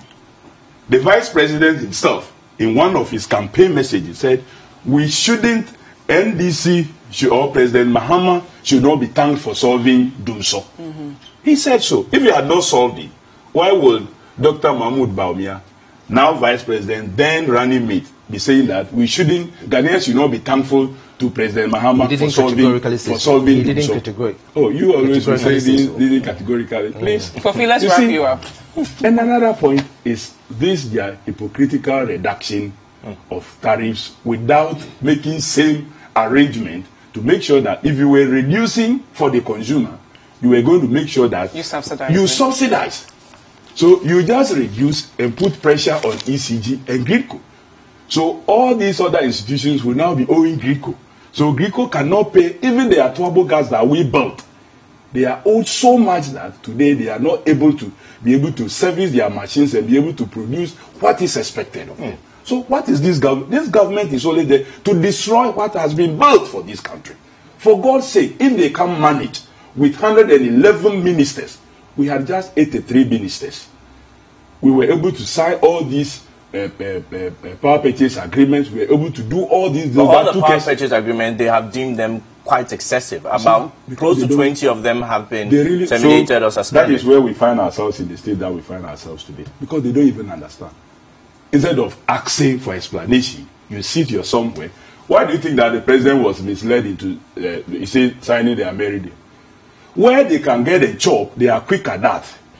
Oh, let's extend. I think that's a bit extreme. We have to wrap you up here. Now, I'll just do. We have to wrap you up here. We have to touch on the last. Let me take just this final. Then we cannot insinuate. I know. I'm not insinuating. We had let me give you. We had an American. Allow us to talk to Kofi. We had an American arrangement. No, let me give you an example. We had an American arrangement. Did we have an American arrangement? That was costing us 530 you will get a million. chance to respond, don't worry. We had an American We have to wrap you up. No, you wrap me up. This is the final comment. You had an American arrangement. Were you aware that we signed it? Were you aware that it was about 510 or 530 million dollars, and that after 5 years we were going to own it? Were you also aware that this government decided to raise it, that we were going to pay about 1.4 billion, and it will run for 15 years before we can have ownership of it? A system that has a lifespan of about 20 years, if it is further extended, maybe 25 years. So a government that arranged for you to pay 530 or 510 million. They admitted that we've solved this issue. So let's talk about this one was because Kofi, we have to wrap you up. No, I've not mentioned you. I said let him wrap up. Thank you, Kofi. Thank you. You have wrapped up, Kofi. Please interject. Honorable. He keeps interjecting. If you don't allow me to complete my point, you know he will also complete. Let him finish. You know he will not complete. If you don't allow me to finish, I'll let you 20 seconds, Kofi. We've run out of time. So for the he has to respond. Don't worry, you will respond. You will respond. We need to give you time to respond. So please allow him to wrap up so that you can respond. Thank you very much. Kofi, please wrap up. Will he keep quiet? Yes, he will. Please wrap up. You see, for the American, if the VRA workers have not raised the voices the way they did through massive press conferences, what had happened? The president, through executive authority that he had, had signed a document straight. It didn't actually go through cabinet. Respectfully, we're not discussing Ameri. We're discussing energy. Yeah, we're discussing the doom we experienced recently. Thank you very much, Kofi. Thank you very much. Take your final comments on Galga's statement. What is Ameri doing? Yes, we do that. What is Ameri doing? Thank you, Kofi. Thank you. We do have to let Honorable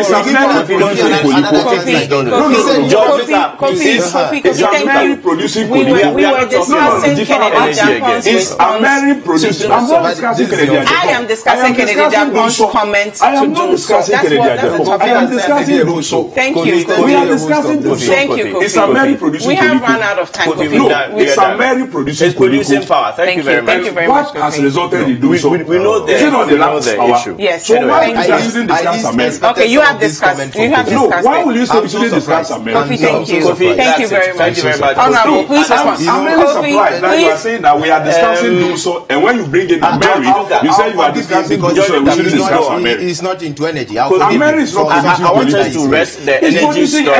I want us to talk about. I want us to rest the energy story. Otherwise, we'll go to. There were back and damning statements that he made. And we corrected him as well. See, why were the damning statements? Kofi, please don't. Why were there were that you were not going to re-sign an agreement that we have signed for 510 when you million were speaking, for 1.4 Honorable billion. allowed you to speak. He didn't allow. He did. He did. Largely he did. No, he didn't. That doesn't mean you should repeat when it. he did his first presentation without interjecting. Okay. So don't misinform your listeners and your viewers. When he was speaking, did I open my mouth? You didn't. So when I was speaking, did he open his mouth? I told him to stop and when I was speaking, he stopped. He's the one that is being unfair to his viewers. Thank you. Because we apologize to our viewers for this. Thank you very much. So don't misinform your viewers. Thank you. Kofi didn't speak the first half. He allowed you speak. And then you interjected. And I told him to stop and he stopped. So thank you. He stopped. Thank you. Honorable, please continue. I'm sorry. I apologize. So tell them the truth. I've told them the truth. Thank you. Thank you. They may not be watching.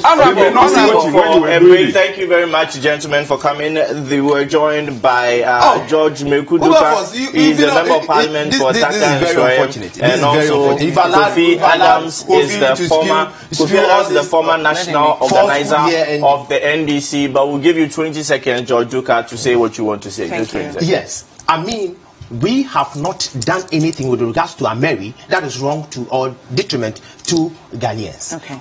2, they signed bad PPAs for us, and some have been, the commercial operational dates have been pushed forward.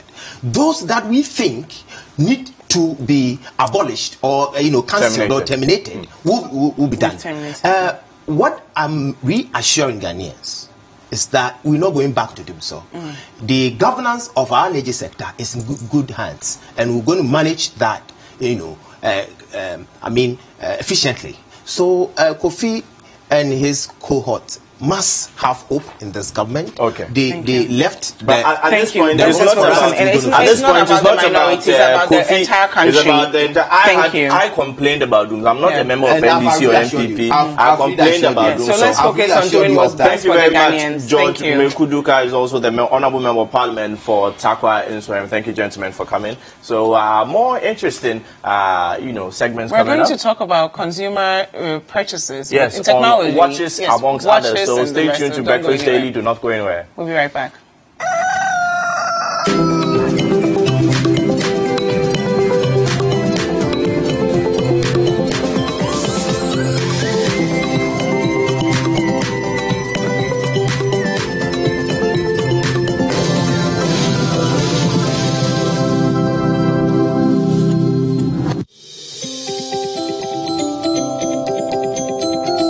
Jakoro Ventures Limited is the waste service provider franchised by the AMA to provide services within Osuklote South Metro. We also operate within Zone 2 of the Adentan Municipal Assembly. Our proficient refuse and segregated waste collection crew ensures timely and quality service delivery at every service point. Our friendly management and supervisory staff are always available on call for our cherished clients. We engage in partner organizations to clean up the city and beaches as part of our corporate social responsibility towards making Accra the cleanest city in Africa. Embark on public sensitization and educational outreaches on environmental and sustainable waste management options. We advocate reuse and self-separation of waste, paper, plastic, and organic, to which value can be added through recycling. Smega 16 award-winning company in waste and recycling manufacturing, implementing partner to Mayor of Accra initiative on waste segregation in basic schools in Osuklote. Jacora, the waste management professionals. Sapphire, in collaboration with Aqua Safari, present KSM Unchained. No, slow down, folks. You see, when it comes to NPP, NDC politics, it's pure genetics. It is called by their names, you shall know them. Oh, you think I'm lying? Let me mention one name and tell me if you know which party, eh? Okay, take this. Famous Akodonu. Unchained and Uncensored. Date, December 7th at the National Theatre. Time, 4 and 8 p.m. Rates, 60 Ghana cedis flat for 4 p.m. show. 80 Ghana cedis regular for 8 p.m. show. For limited VIP 8 p.m. tickets, call 0266-699-249. 0266-699-249. Media partners. Sponsors, Ghana National Theatre. Cactus Creek, Frey Gift Shop, Inkit, Food 101, Ticket Outlets, Bachona Total, Starbite East Legon, Airport Shell, Silverbird Cinema, Accra Mall, East Cantonment Pharmacy, East Legon, Ghana National Theatre, Frey Gift Shop. Ebeya Wild Rough, KSM Unchained and Uncensored.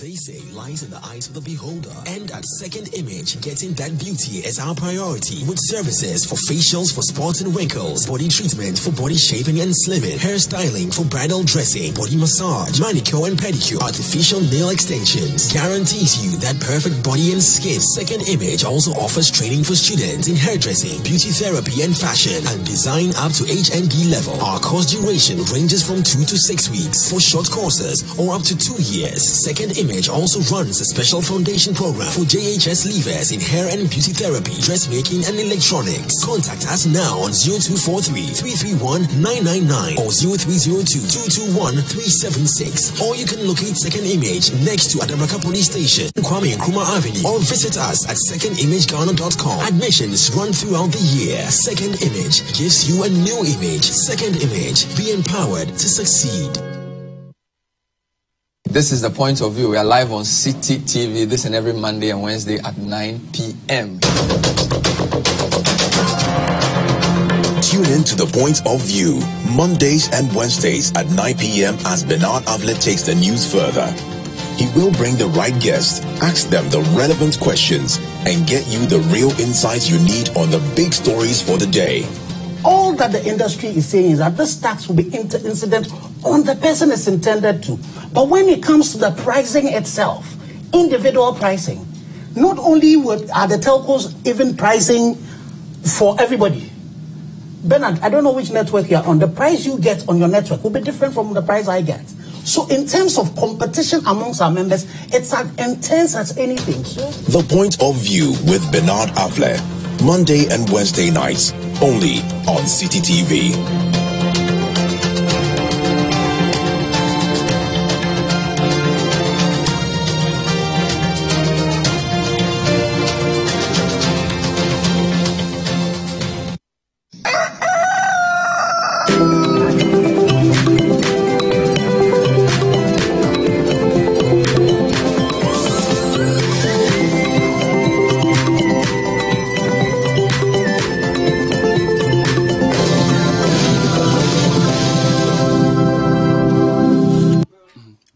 I was thinking about you, thinking about everything we've been going through. You said you loved me, you said it was true. But everything going on, they make me misconstrue. So take me back to when love was priceless and not just on a checklist. Take me back to when love made me want to get down on one knee and not me fantasizing about you getting down on two. Take me back to when saying I love you was actually true and not a means for me to get through to you so we could do the do. Take me back to when love wasn't about the figure eight or the six packs. Take me back to when love was about the position of your heart and not your favorite sex position. Take me back to when love was a fairy tale. Happiness, like a dog wagging its tail.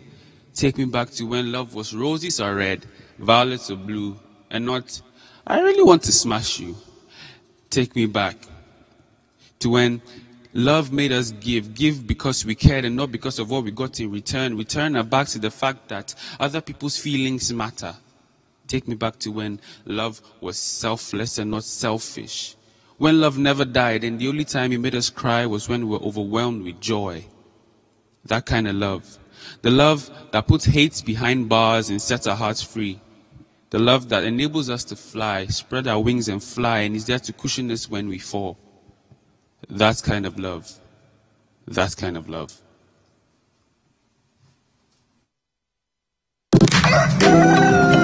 Hi, good morning. My name is Michelle Atto. You're tuned into Breakfast Daily on City TV. Good morning.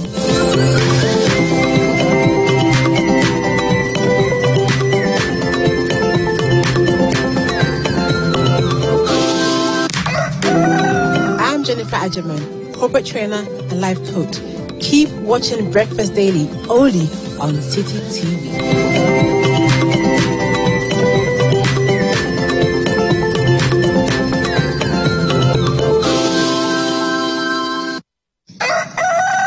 I know about that photo, saying tempted who I go talk to, yeah. This is Kwesiata and you're watching Breakfast Daily, ground up to the top, oh yeah.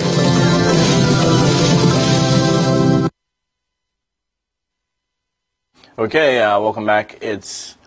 Welcome back. Well, of course, Breakfast Daily right here on City TV. Now, a few of your messages that you have sent through post the news review that we just had a message here says MPP should come again. Doomso or not Doomso? How can the Minister of Energy tell us it's not Doomkra? When NDC was in power, did we experience Doomkra? Incompetent government which makes noise of solving Doomso while Doomso is back. God save Ghana from this. This is Kweku Mason in Afienya, Mataeko. Another message here says, please, my name is Nanama from Aflao. I have deposited money to a bank called Global Coin Community Help from August up to now, and the bank is closed down. And I want to ask if the bank is registered. Well, if it was actually a bank, the law says you should have the word bank attached to your name and on the building. So if it's Global Coin Community Help, I'm not sure of this particular institution, but then if they don't have the word bank attached to it, then it is not a bank.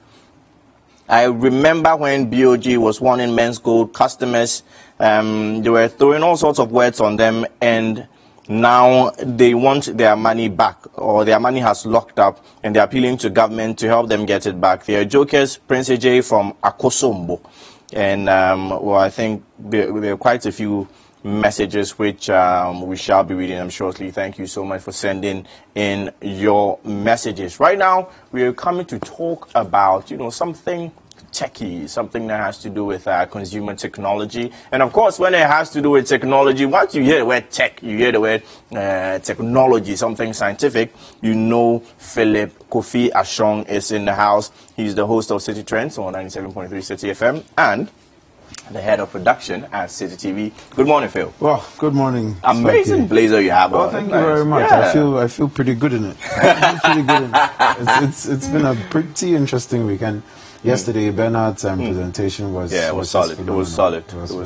Really I must say. So, yeah, the viewers are asking, when are they going to get a chance to watch the full video? Well, some are asking for audio versions of it. The full video we will advertise when they can catch it. But it will be live on City TV either today or tomorrow. They can get a chance to watch it for themselves.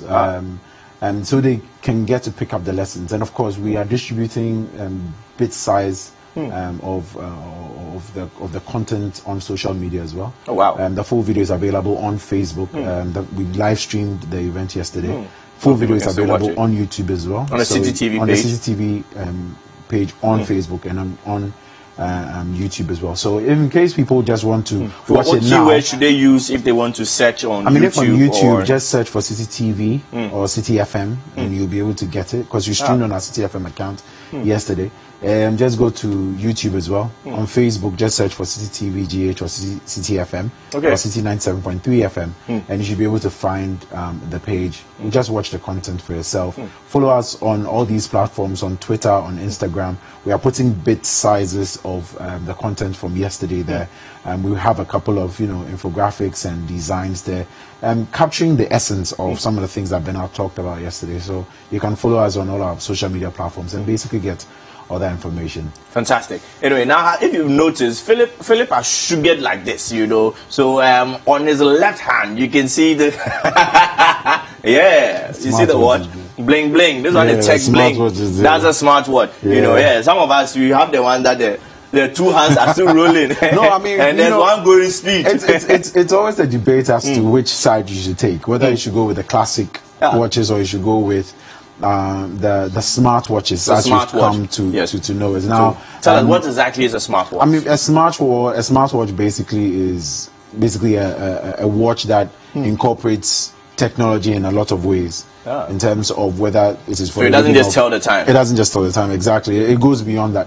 And purists really just look at it as basically what's the concept of a watch. It says to tell you the time. It's supposed to be a status symbol. It's supposed to be, once someone sees your watch, whether it's a Fossil or a Rolex, you're all of a sudden sort of thought about to be in a certain social class. And over the years, that is what has happened, and the technologists have also sort of realized other advantages that they can bring to a watch, a typical classic watch. And that's basically incorporating all that technology into your everyday watch is what has birthed the smartwatches. Now, they also come under a bigger umbrella called wearables. Wearables? Yes, wearables, so you have fitness trackers, you have, all fitness trackers are like the ones they put on their arm when they're going jogging, well, or it also comes as a watch? It comes as a watch, but, it's basically just to track your exercises, the number of steps that you take. But then all of that has also been incorporated in a lot of these new smartwatches that we're seeing today. And a lot of people get or tend to be confused as to which smartwatch to get or which fitness tracker to watch to get within the period. And I just want to touch on before we get today. on which smartwatch, I just want to maybe a quick debate or pros and cons. Why smartwatch over a regular watch? Well, I mean, I think it's a preference thing. It's a preference thing. Some people do it for strictly the health thing. So some people will get a certain kind of Apple Watch because of an EKG or an EKG. What's monitor. an EKG? So when you go to the hospital, monitoring your heart rate. Some people get it because they need to monitor their heart rate because if it falls below a certain sort of number of beats per minute, it has its own implications. And a smartwatch can do this. It can help, but not some of my own.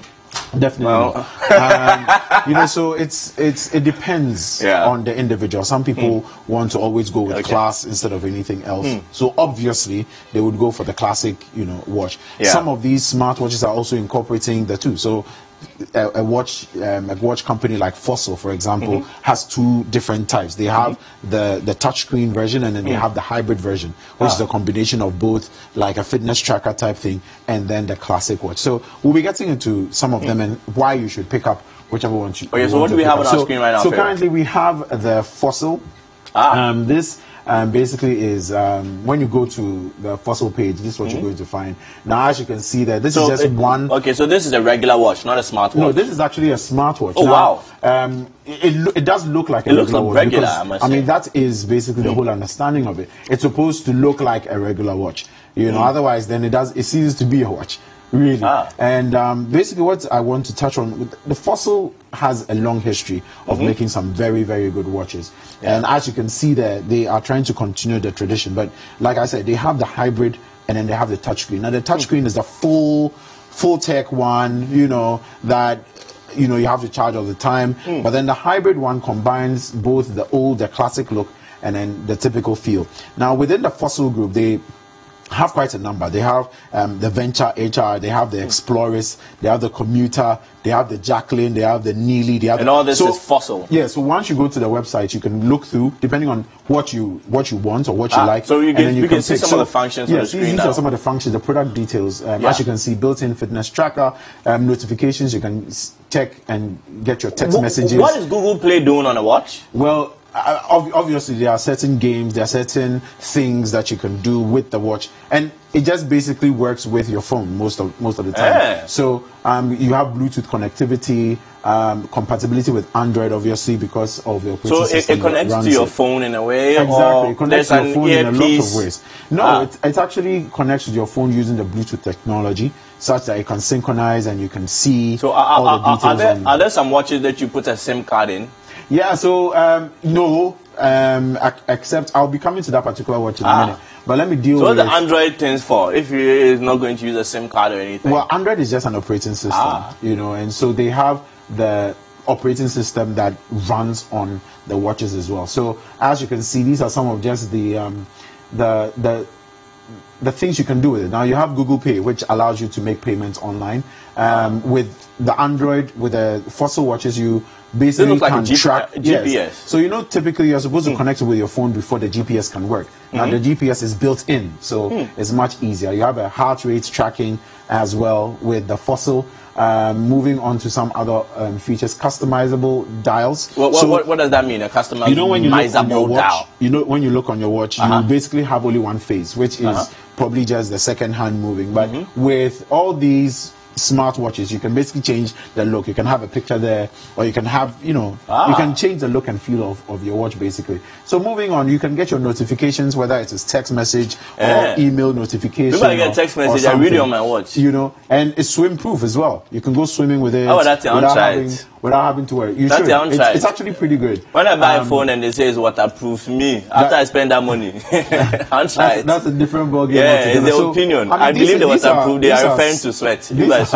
These are some of the things that make it really, really interesting. What I like about the Fossil range is that they have a great build, but unfortunately, in terms of the graphics, in terms of the interaction with it, it gets a little clumsy. So do you swim with your watch? Yeah, I see swim. I bath with it. I bath with your watch. Everything. Why are you risking it? I'm not risking it. It's just that's what it's built to do. You trust the maker. Of course, you have to. But anyway, so that is it for the Fossil. Now, one of the biggest group of people who, or the company that has one of the largest ranges of smartwatches happens to be Fitbit, because Fitbit. A lot of people in Ghana use Fitbit, obviously, for the community. It has a very, very huge community globally, and even in Ghana, I've realized a lot of people end up using Fitbit. So when you go to this is just one of the Fitbit watches. So they have two main. But is it nice? It's lovely, and they have two main smartwatches. They have the Versa, and then they have the Ionic. So this is just the Versa that we are having a look at. As you can see, the device there, the specifications and the pricing is also there. Now, so wait. So that's like $200. Yeah, that's about $200. That's about $200. Let me just touch on the reasons why anybody should get a Fitbit. I mean, the community is large, so you have a lot more people you sort of can compete with on a daily basis. So, for example, if you are clogging about 7,000 steps a day, and you have a friend who clocks 10,000 steps a day, you can sort of enter into a competition with them, and then you can determine who walks more. Yeah, that car always win. I know. What's this competition? So, I mean, what it does is it creates a sense of community. You are awarded badges, you are awarded for your achievements over the day, and things like that. So people buy the watch because they want to do walking competition. Well, no, I mean it creates a sense of community. $200. You understand? Nice, it creates a sense of community, and it's really, really interesting. So we'll be seeing some of the colors that are available. So there you have it. You can see some of the colors available. I think after we buy the phone for Jifa, we should get a Fitbit watch. Yeah, we should get a Fitbit for her, an Ionic. So speaking about the reasons why anybody should think about getting a Fitbit, I mean, you also have a built-in coach. You know, sometimes built-in or coach. Coach, yes. Wow. You want to work out. You're not really sure whether you're doing the right thing. Fitbit has all of that incorporated, so you can download exercises, and because it's monitoring how well you're doing the exercises, the coach is sort of like urging you on, and you can monitor how many steps you've taken, how many lifts you've done, and things like that. Like Jamaica, exactly, the morning exercise guy on the. That guy's a robot too. Having the mic on your hand. So as you can see there, all these, you know, and so when you clock 10,000 steps, for example, it lets you know. You can know your health, obviously, because if you are inputting the sort of food you're eating, the amount of water you're drinking, it's counting the number of steps and things like that. Oh, so you key all that in? It monitors everything. You key it in straight into the watch, or it's connected to your phone, so you do it through it's connected to your phone, and you can just update it. Now, for this one in particular, the Ionic, it's great for the women because it has a special section for tracking women's health, you know, so...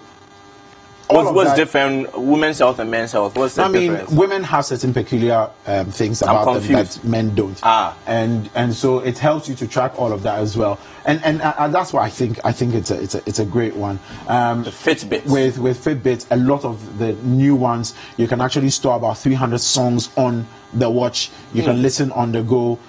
You know, you can do contactless payments.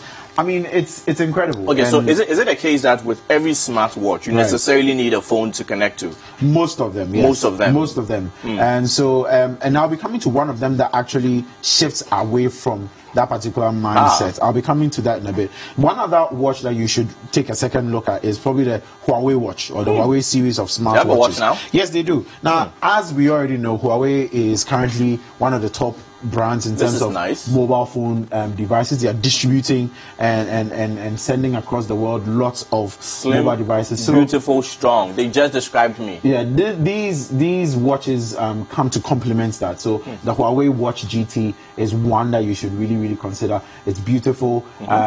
What I like about it is how long it lasts in terms of from one charge to another.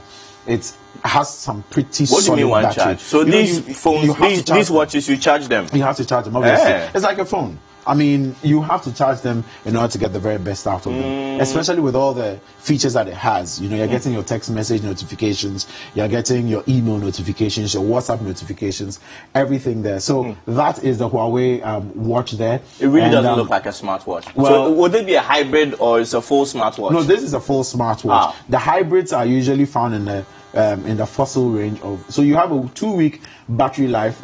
You basically travel without limits, but in there you can see the specifics. So 2 weeks when you switch off certain features, 30 days when you switch off certain features, and then 22 hours when you go full feature on the particular device. Wow. So depending on the things that you typically use it for, if you just want to track, you know, just your steps and things like that, you basically have a 2-week battery life. If you want to switch on your notifications and things like that, all of that. And so you need to make sure you know what exactly you want out of the device before you can do that. So as you can see, receiving messages and calls, heart rate monitoring off. You have 30 days of battery life to work with. You have 22 hours of battery life to work with.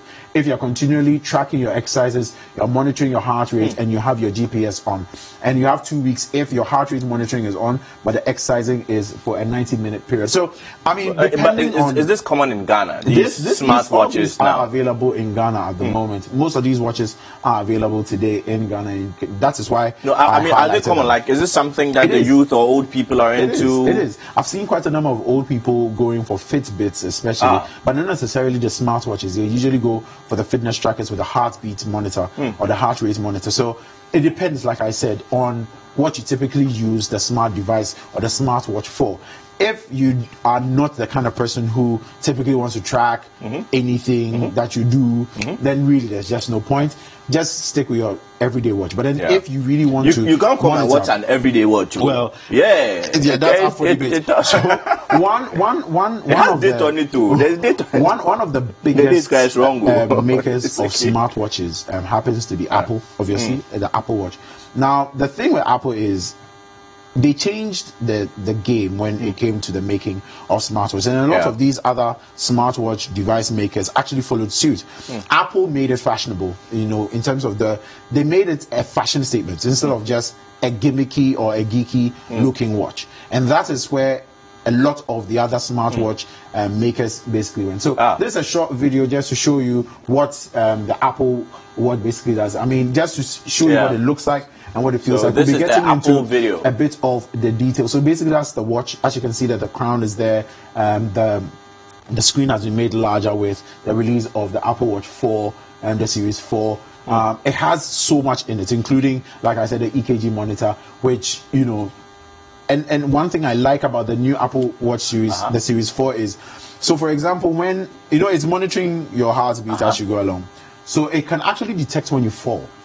When you fall? Yes, because your heartbeat changes. When you fall. So for example, if you collapse. So the watch you thought you are falling down? No, if you collapse. Now it's linked to your doctor, for example. Hey. Exactly. So when something happens which causes a fluctuation in your heartbeat that is monitoring over a period of time, if it is something that it is irregular, it will automatically notify your doctor because it realizes that there's something. And sometimes when I've not even called my doctor. When, you know, sometimes in a situation where you cannot pick up the phone, your phone is not around you. The only thing that is on you is your smartwatch. It's been monitoring you for 2 weeks. It knows, for example, on Mondays what your heartbeat is supposed to be, and then all of a sudden it realizes that there is a change, and the response is not forthcoming. It will automatically notify your doctor, at least if you set it within the watch, and that is what I think I like about the smartwatch revolution, because it does a lot of things on the side for you that you typically wouldn't do. So if, for example, you collapse right now and you don't have a phone next to you, you're the only one at home, how are you going to get a doctor to come to you?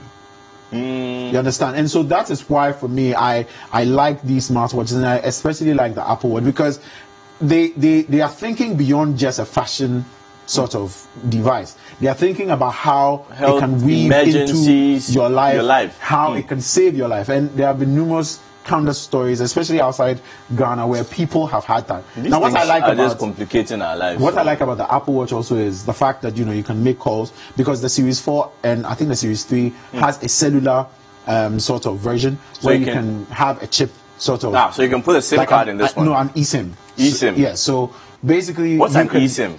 So it's like.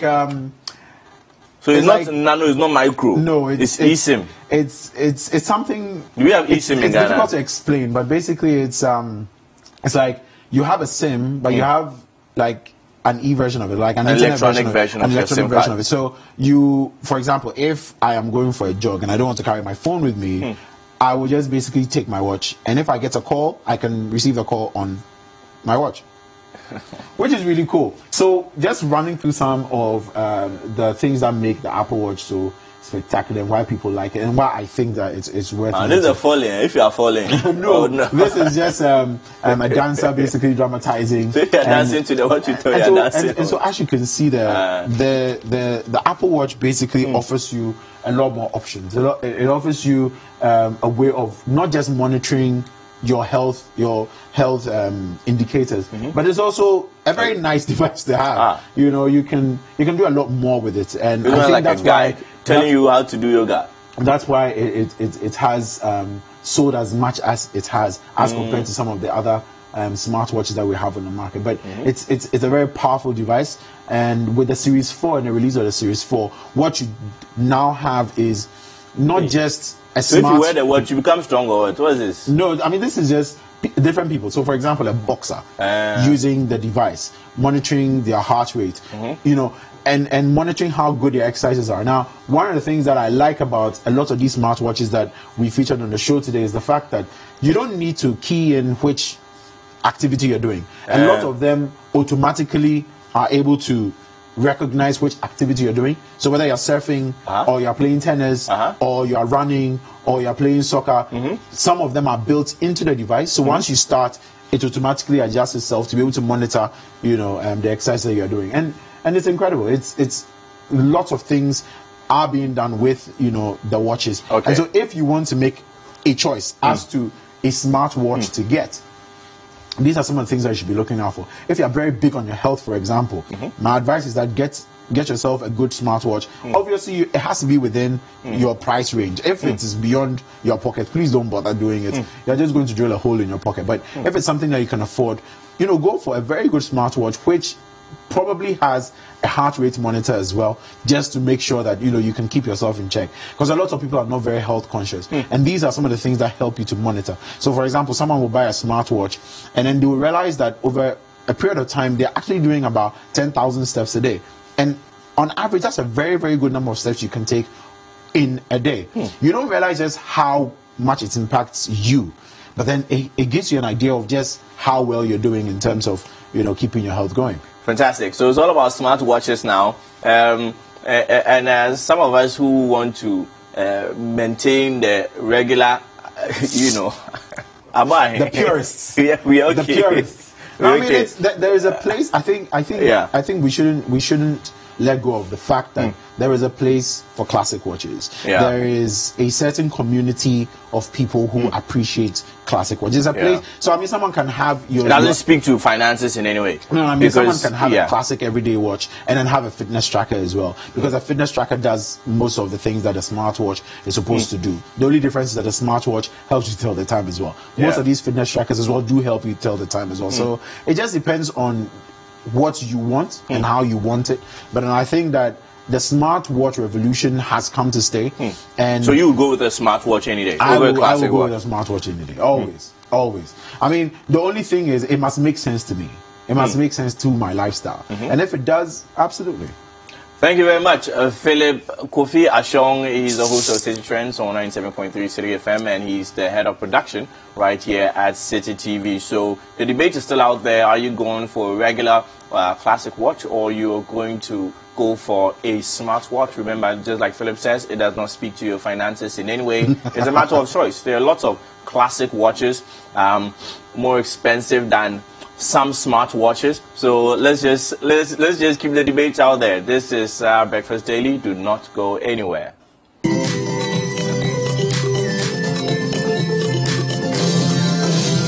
Good morning, Ghana. Good morning, world. You're in tune to the Breakfast Daily on City TV. Stoneboy says so. Keep it locked. Don't log off. Beep.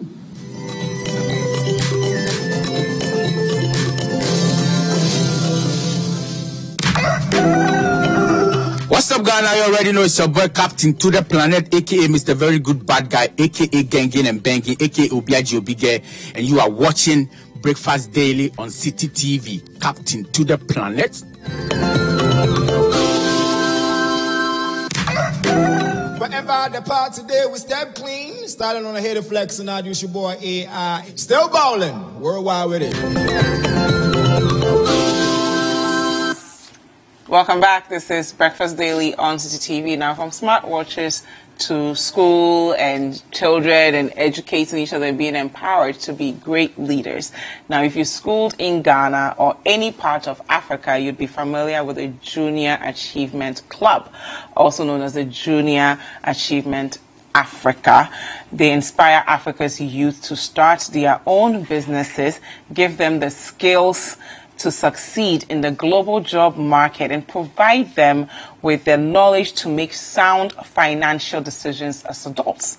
Today, I'm joined by JA Africa's CEO to discuss their flagship end of the year event and to also look at the subject of youth entrepreneurship in Africa. We've all heard that there are millions of youth on the continent who are unemployed, and we need to empower them to create opportunities not only for themselves but for other young people as well. So we're going to explore if African entrepreneurs are well equipped for the entrepreneurship journey ahead. Can they compete effectively on the global stage? And actually, what makes a great entrepreneur? A lot of you have read the book From Good to Great, what actually makes a great entrepreneur. And we'll also be looking at these details in the coming hours. So I've been joined by Elizabeth Bintlift. She is the president and CEO of Junior Achievement Club Africa, and she's well versed in youth development, having worked in the development professional space in different countries and emerging economies for the last 18 years. So this woman knows a lot about entrepreneurship development and all the things we need to empower the next generation of African leaders. Good morning, Elizabeth. Good morning. How are you? I'm fine, thank you. Good. Thank you for being here. It's such an honor to have you with us. Likewise. Tell us a bit about yourself and your background and how you ended up on this path. Okay. So I was born and raised in Cameroon. I'm originally from Cameroon. People think I'm from Liberia or Kenya or other places. But and then I, went to school there and eventually went to university and graduate school in the U.S. You and I went to Yale. We have that in common. I see you've done your research. I've done my research. And then I worked in development for about 15 years. I was with an organization that did agricultural development in Africa. So I was traveling back and forth constantly. And I just decided about 3 years ago that I needed to be, my mind and my body needed to be in the same place. So to move back home, I came to Ghana, which is home for us now in the last 3 years. So working with Junior Achievement as the CEO is the greatest gift I could have asked for, and I'm really enjoying it. Wow.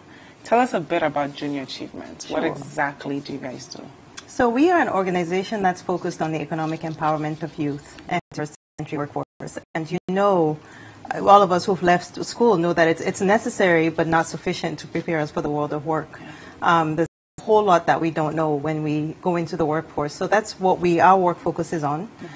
We focus on 3 primary areas of empowerment. We do entrepreneurship education, we do financial literacy, and then we do workforce readiness. And the reason we do entrepreneurship education is we have this big gap, between what our schools, the people that our schools are graduating every year and that are going into the workforce, and the job creation rate by government and private sector, which is very, very slow.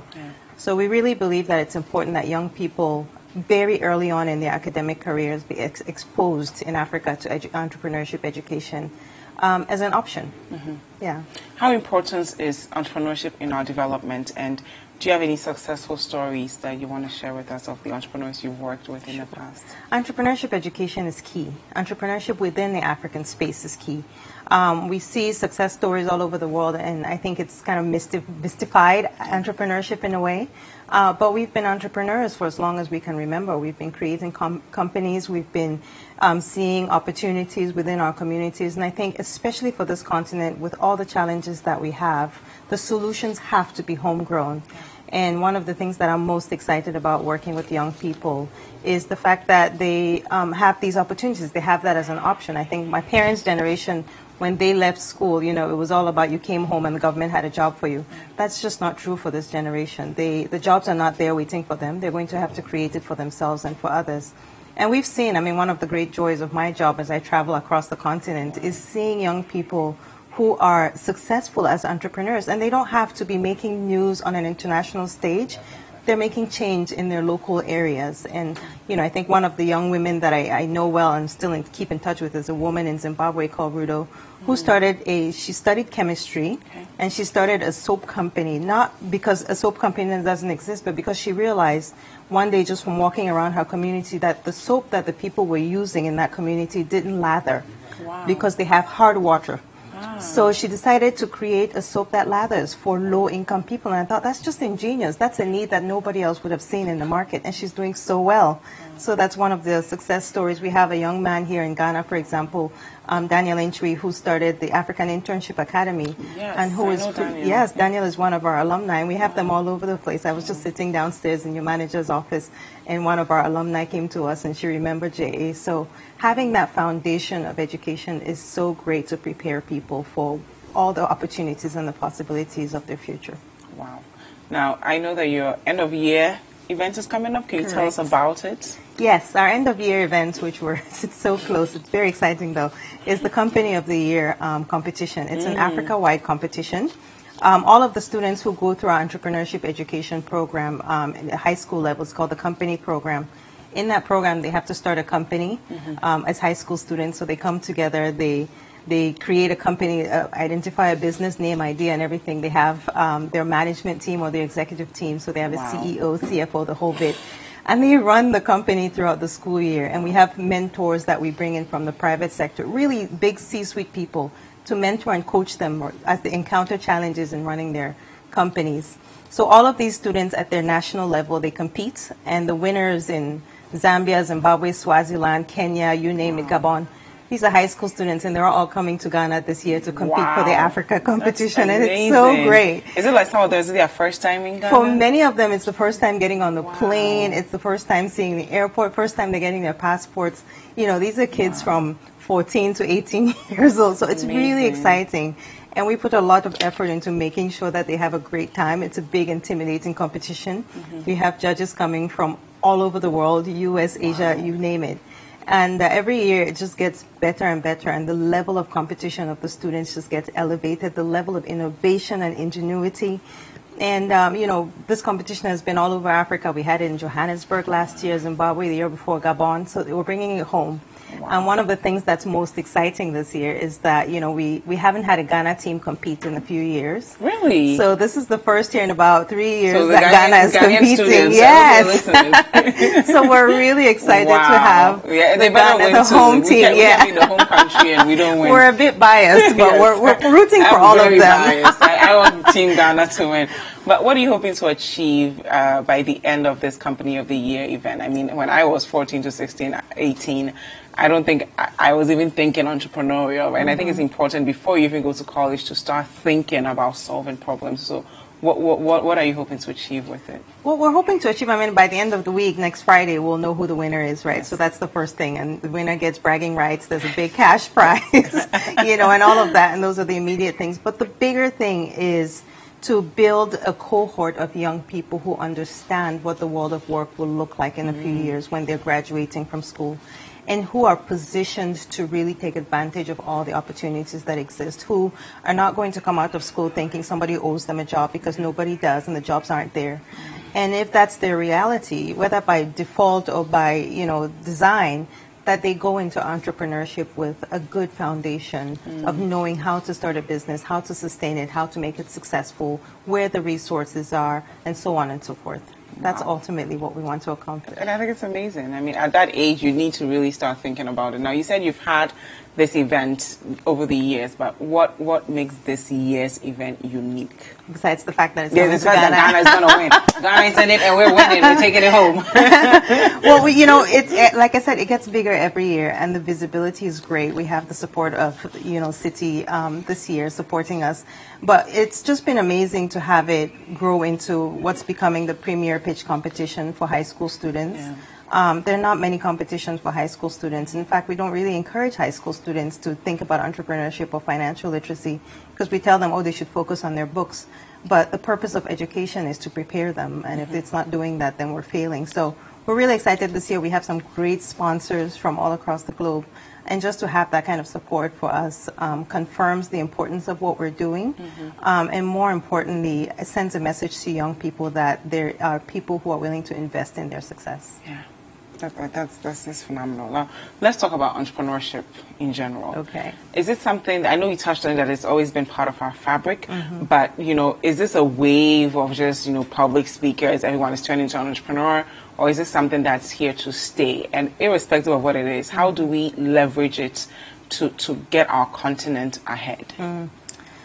I mean, I think there's certainly elements of it that is a wave. It's definitely the sort of it thing to do now. Everybody's becoming an entrepreneur, a fompreneur, an agripreneur, a medipreneur. There's no shortage of names of what people are. But I think fundamentally there's a cohort of people. And when we look at global studies of people who are naturally entrepreneurial, it's a very small percentage of the general population. So some of us have to be taught, some of us have to be convinced to become entrepreneur. But I think fundamentally the people who succeed in business have what it takes. They have a vision that is more long-term and that looks beyond just profit, but really looks at solving fundamental issues within the community or fundamental challenges. So I think there's a lot of depth within a subset of people who are excited about entrepreneurship. But I definitely think there's also, there's just a sense of a little bit of just a phase for it. But I think what will sustain is where there's depth and where there's knowledge. Now, what makes a great entrepreneur from the experience you've had even with the students? I'm not sure I really know the answer to that question, really. Ask that to Aliko Dangote. What makes from what I have learned, a great deal of passion is important. It can't just be something you're doing on a whim. There has to be a great deal of passion behind entrepreneurship, and there has to be a great deal of purpose. Like I said earlier, it can't just be about making money. It won't work. So those are two elements that I think are very important. But also having a vision is important, knowing where you want to go with this idea that you've come up with. It's important to be able to discerning in the people you surround yourself with and make sure you have and select people who are able to see your vision and help you bring it through, people who have the technical know-how. But dreaming, I think entrepreneurship is really about dreaming about a better thing, whatever that thing is, whether it's in the medical field or in the arts or in, you know, whatever field it is. And people who are able to have that dream, to have that vision that solves a problem, they'll find the market and they'll find success. Wow. How do we get our entrepreneurs to start thinking globally? Like you mentioned this lady who's a chemist, solving problems, but how do you now take that local solution to the rest of the continent and the rest of the world? I think, you know, there's a limit to what you can do as an individual, right, if your ecosystem is not enabling you. So I think there's an element of where policy comes in, and it's very important for our policymakers to understand that we have to find the ways and we have to create the pathways for our local entrepreneurs to become, you know, global players. And, you know, one of the recent reports I'm sure you've heard that came out, I think earlier this year, was about Ghanaian women being having the largest, Ghana having the largest population of entrepreneurs. Yeah, it was just a remarkable statistic, and I think that kind of thing draws attention and it creates an even richer ecosystem, because from my perspective, if I see other women being successful at this, it makes me braver, right, to become an entrepreneur. So I think how we create an ecosystem is by just starting, but also by creating an enabling environment, and that is a confluence of civil society and government and private sector and all of these different areas and players coming together and building something bigger than our individual selves. Excellent, excellent. Now tell us again about the Company of the Year event. How can we get on board? If anyone is watching, they would like to attend. I'm sure it's too late for senior high school students to submit, right? Maybe next year they can. Maybe next year, submit, yes. But they can certainly come and watch. Okay. And observe the competition. So watch? we're going to be at the Hillview Guest Center next week from Wednesday to Friday in Abukubi.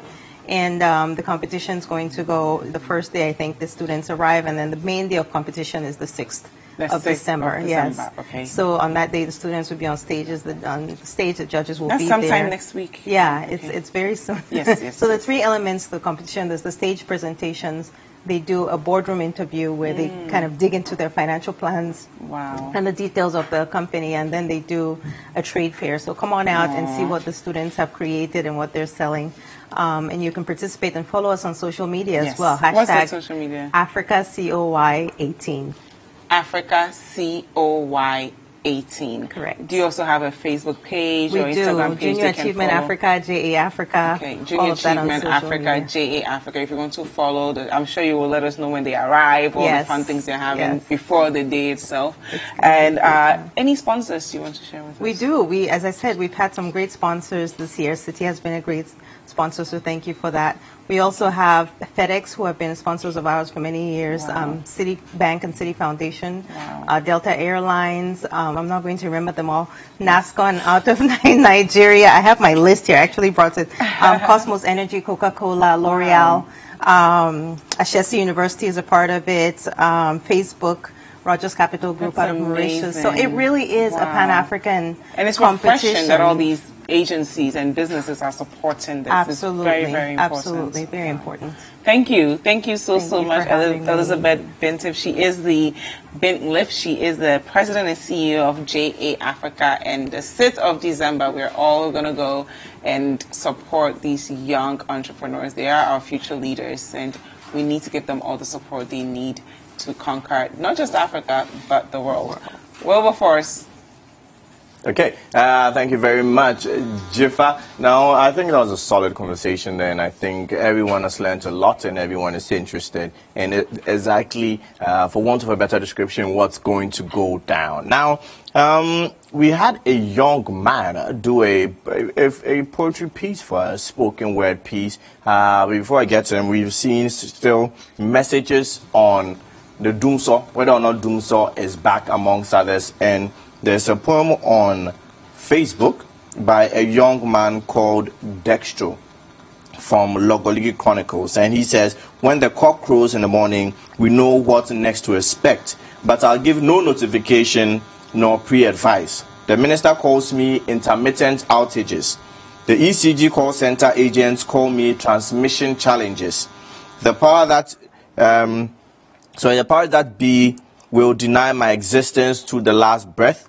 But you, the populace, know the true state of the nation's affairs. The government will try to blind you with technical terms and jargons. But obituary, what a shock, call to glory, transition, evaporation, and as long as all refer to the same thing. Now I come with no timetable, cause this place be village. I'll put you in constant fear of the unknown. I'll make you charge your phones and gadgets around the clock, cause I'll come when no one expects. People thought I was gone. What they didn't know was that I only disappeared. What they didn't know was that I only disappeared briefly to acquire a tin. I am Dumso version 2.0, and I'll come to you like a thief in the night. So there's a full poetry on Dumso here. Hashtag Logoligi Chronicles. Dumso version 2.0. So that's also another poet there. So it's all in the spirit of poetry and talent, artistic talent, that this young man has also joined us here today, Chidera David. Yes. Good morning, welcome to Breakfast Daily. Thank you very much. Yes. So how's the poetry industry like? It's yet to get the recognition that it deserves, basically. But it is growing. You feel it's growing, eh? Yes. Okay, how long have you been doing this for? I started seriously last year. But I've been doing it for 4 years now. Yeah. You've been doing it for 4 years now? Yes. Okay, so the 4 years, has things improved over the years? Not per your talent per se, we'll come to that as well, or per your art, your skill. But, you know, the industry, appreciation of the general public of the art of poetry, has the appreciation of the art of poetry increased over the years? Oh yes, it has. It has. Because as time goes on, you see that people are responding better. People are actually going for poetry shows. When people see spoken word artists on the bill, they're excited to go there. So it's getting better. And I'm sure that in the next few years, the recognition will be given to spoken word. So where are some of the places that you have performed? I've performed, I started in churches. Oh, wow. Then I performed at restaurants as well. And how is that feeling like, performing in a restaurant? It's nice. So when people are eating and did you just get up all of a sudden, or was it a planned thing? It was a planned thing. So like an event at a restaurant, like KFC or Starbite. Yeah, so people, when they come in, they see that, okay, there's a stage there, people are come to do something. So they eat and enjoy the spoken word piece as well. Yes. I also performed at the Full Moon Art Exhibition that was held last year and this year.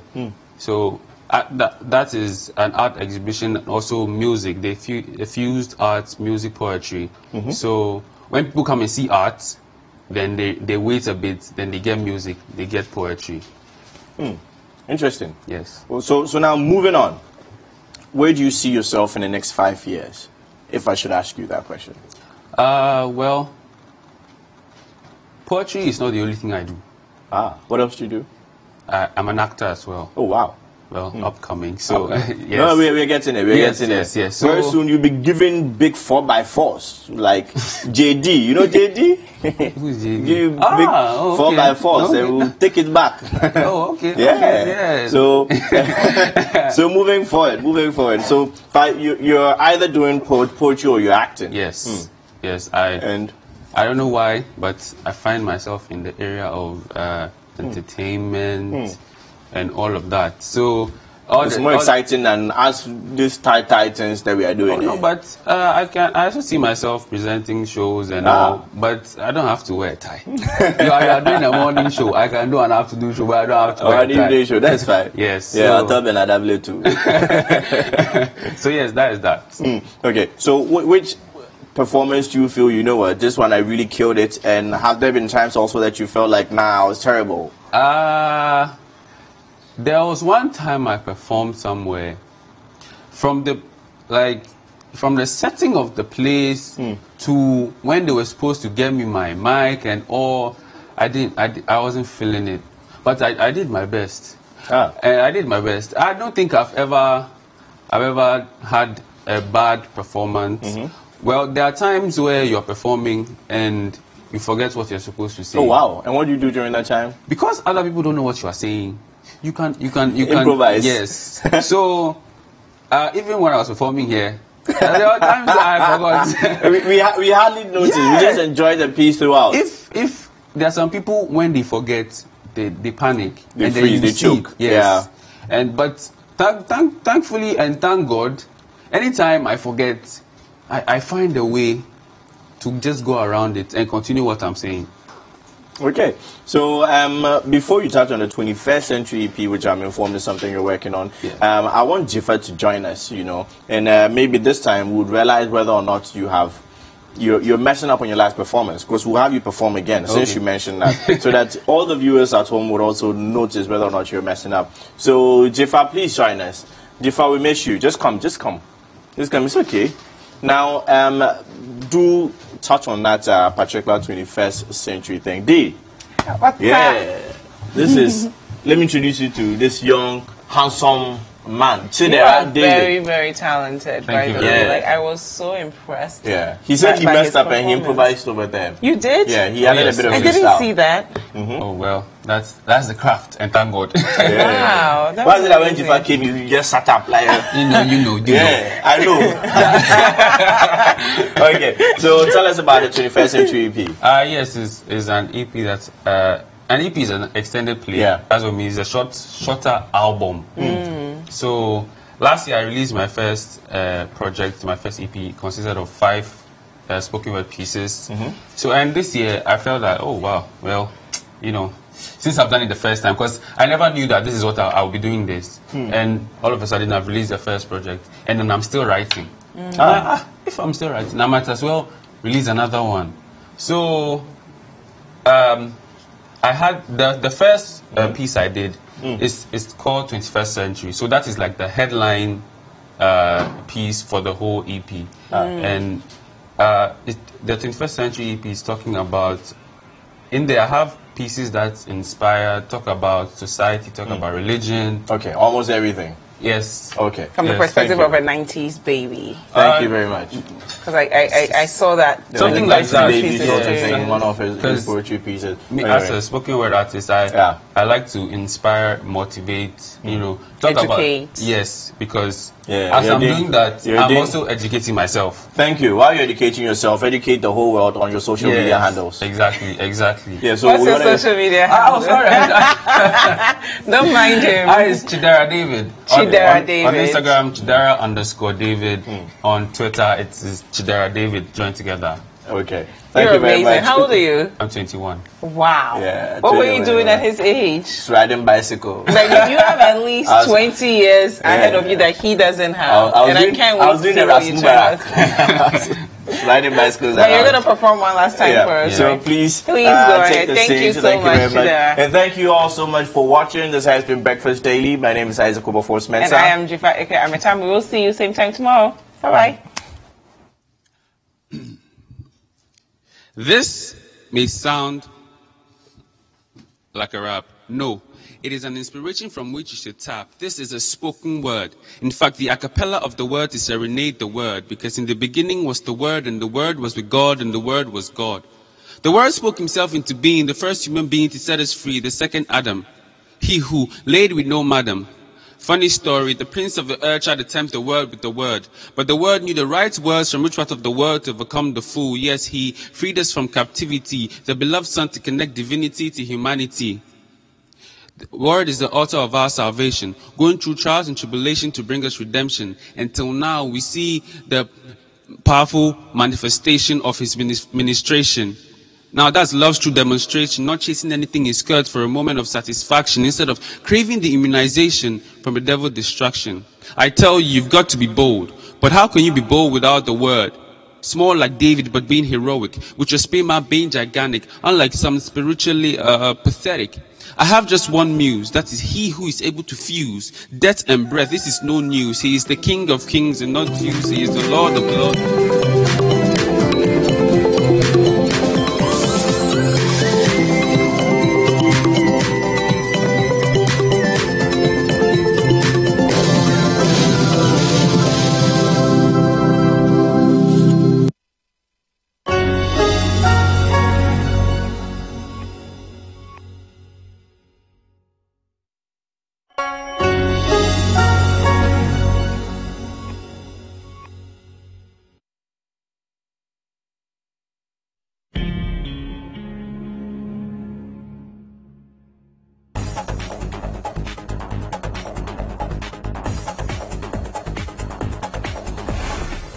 A cholera outbreak kills at least 175 in Nigerian displaced peoples camps in Borno State.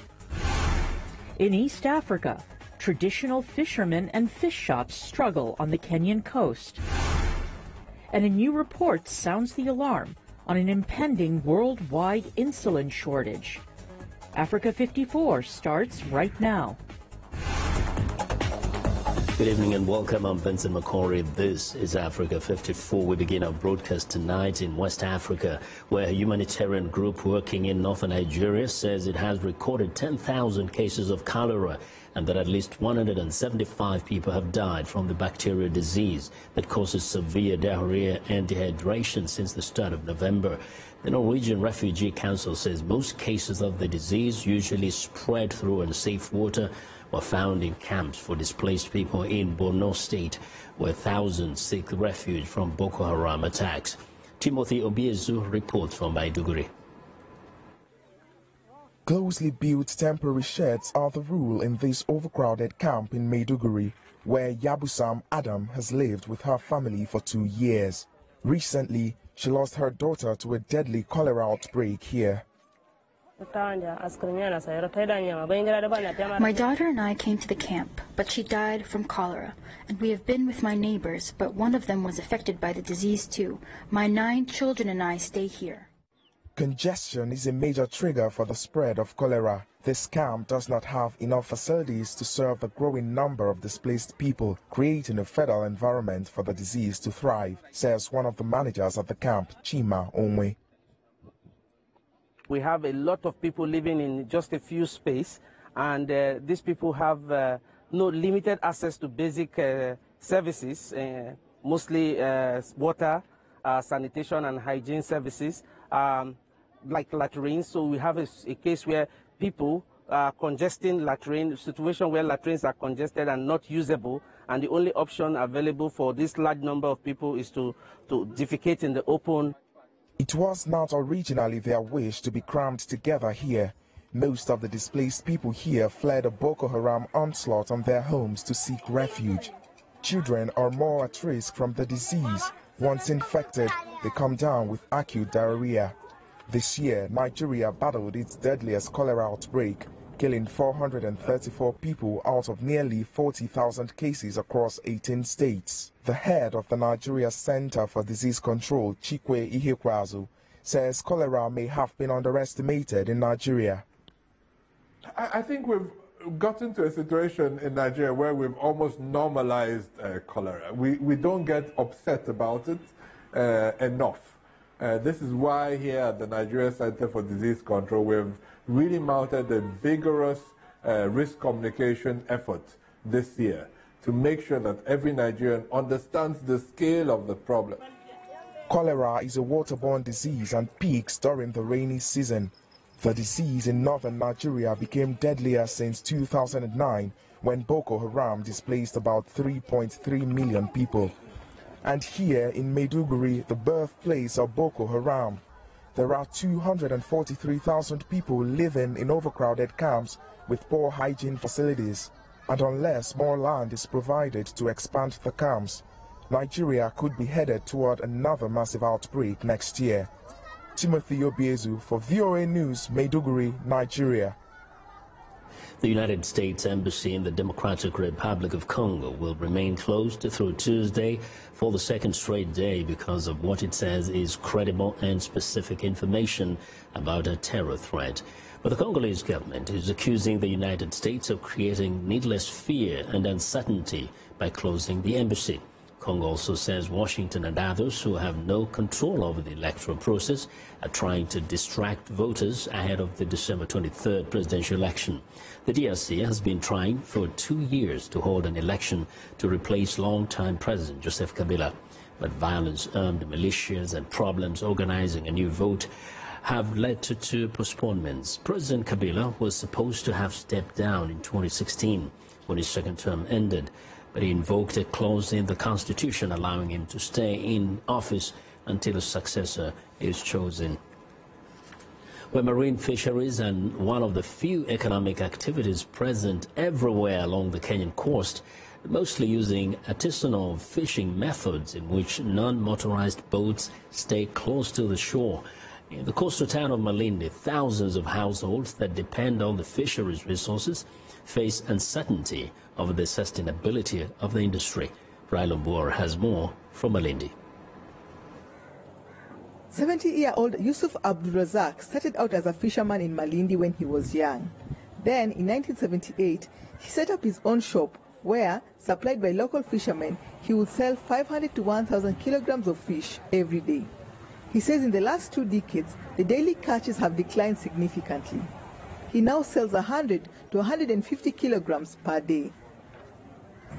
We used to have a lot of fish here long before, but now the fish have declined. And the locals are the most people who suffer because they haven't changed their equipment. They're using the same old ones, which have been left by their old people. Yusuf is one of the many locals who rely on local fishermen not only to supply their shops, but also for food. Katama Mwaringa is a third-generation fisherman from Mijikenda, one of the oldest fishing villages in Malindi. His family moved there in 1903. He says their trade, passed on from generation to generation, is under threat. We would catch fish, but things have gotten harder as the years go by. All we need is modern equipment or digital equipment that can help us get water from the deep seas so that we can succeed in our craft. Mwaringa, like most locals, is too poor to own a boat. He uses a fishing net that is over 10 years old. The declining catches have resulted in low incomes and other economic difficulties for his community. Competition from prawn trawlers is also blamed for destroying the fishing ground, as they are accused of unintentionally catching and then discarding large numbers of fish that are not the species the commercial boats are after. Reliance on unmotorized fishing vessels and gear that cannot fish in deeper waters limits the quantity of fish that the traditional fishermen catch. Villagers from the Mijikenda village have come together and formed the Mijikenda Fishermen Association. 5% of each family's earnings is put in a collective fund that goes towards buying new fishing nets for the community to use. With the help of local NGOs, they have been able to fix solar panels in their village and buy a communal freezer to store fish. Professor Ntiba Misheni is Kenya's Principal Secretary at the Ministry of Fisheries Development. He says there are plans by the government to empower small-scale fishermen on the Kenyan coast to improve livelihoods. The government is going to establish a Kenya fishing school because if you are not trained to become a fisher, then we always find you at the shore and in near high water. And this is why the near shore waters, the artisanal areas where many of the people concentrate their fishing are overfished. So we need to train and also build capacity for Kenyans to be able to venture into deeper waters. Kenya is hosting the first ever Sustainable Blue Economy Conference. Over 4,000 participants from around the world are coming together to learn how to harness the potential of the oceans, seas, lakes and rivers to improve the lives of those who rely on those waters for food and income. For the artisanal fishermen in Malindi, it remains a struggle to survive. Rylon Boer for VOA News in Malindi. Well, a species of giraffe facing the threat of extinction could be helped by using drones to track their movements across Africa and catch poachers. Sam Holder reports. This species of giraffe is facing extinction. Filmed here in Cameroon, experts say there are just 2,000 Kordofan giraffes left in Africa. But footage just like this could actually be key in trying to save them. One of our priorities at the moment is just understanding how many are there and how are they using their environment. The other thing we're doing is using drones to be able to see how they're moving within the area. That's used for wildlife monitoring, but it's also used by the eco-guards who are patrolling to try to deter illegal activities. Conservation groups across the world are developing specialized drones with infrared cameras, allowing data to be recorded from across huge areas of land that would normally be impossible at ground level. Something necessary to keep track of giraffes. Because they're across these different countries, they have this wide range, but that means small pockets of individuals really widely dispersed, and that limits genetic health of the population, and then once you have that problem, it leads to all kinds of reproductive issues. Other problems include herders allowing cattle to eat food that giraffes depend on, illegal hunting, and the destruction of their habitat. The Kordofan giraffe has now been labelled critically endangered, but the problems aren't isolated. In total, across all species, there are under 100,000 giraffes left in the wild. Well, Sam Holder of Reuters with that report. We want to know what you think about Africa 54 and the stories we covered. Join the conversation on Facebook. The address is Africa 54. We're also streaming our show live on Facebook, so check us out and share our show with your friends. Find me on Twitter at VOA Vince McCory. Still ahead on Africa 54. Grim predictions about the worldwide insulin supply. But first, a look at Tuesday's headlines.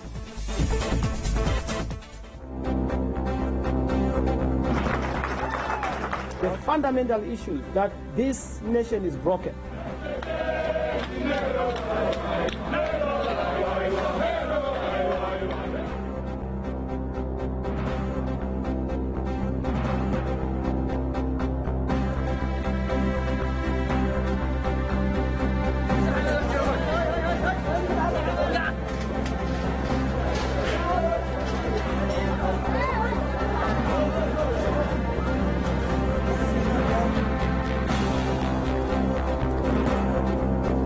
Become involved in conservation, you know, real meaningful conservation.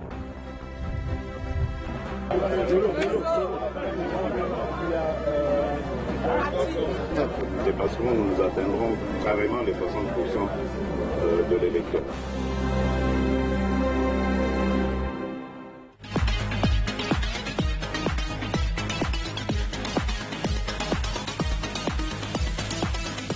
Well, it's time for our health report, and joining us now is Africa 54 health correspondent Lino Madu with a report on gender-based violence. Lino.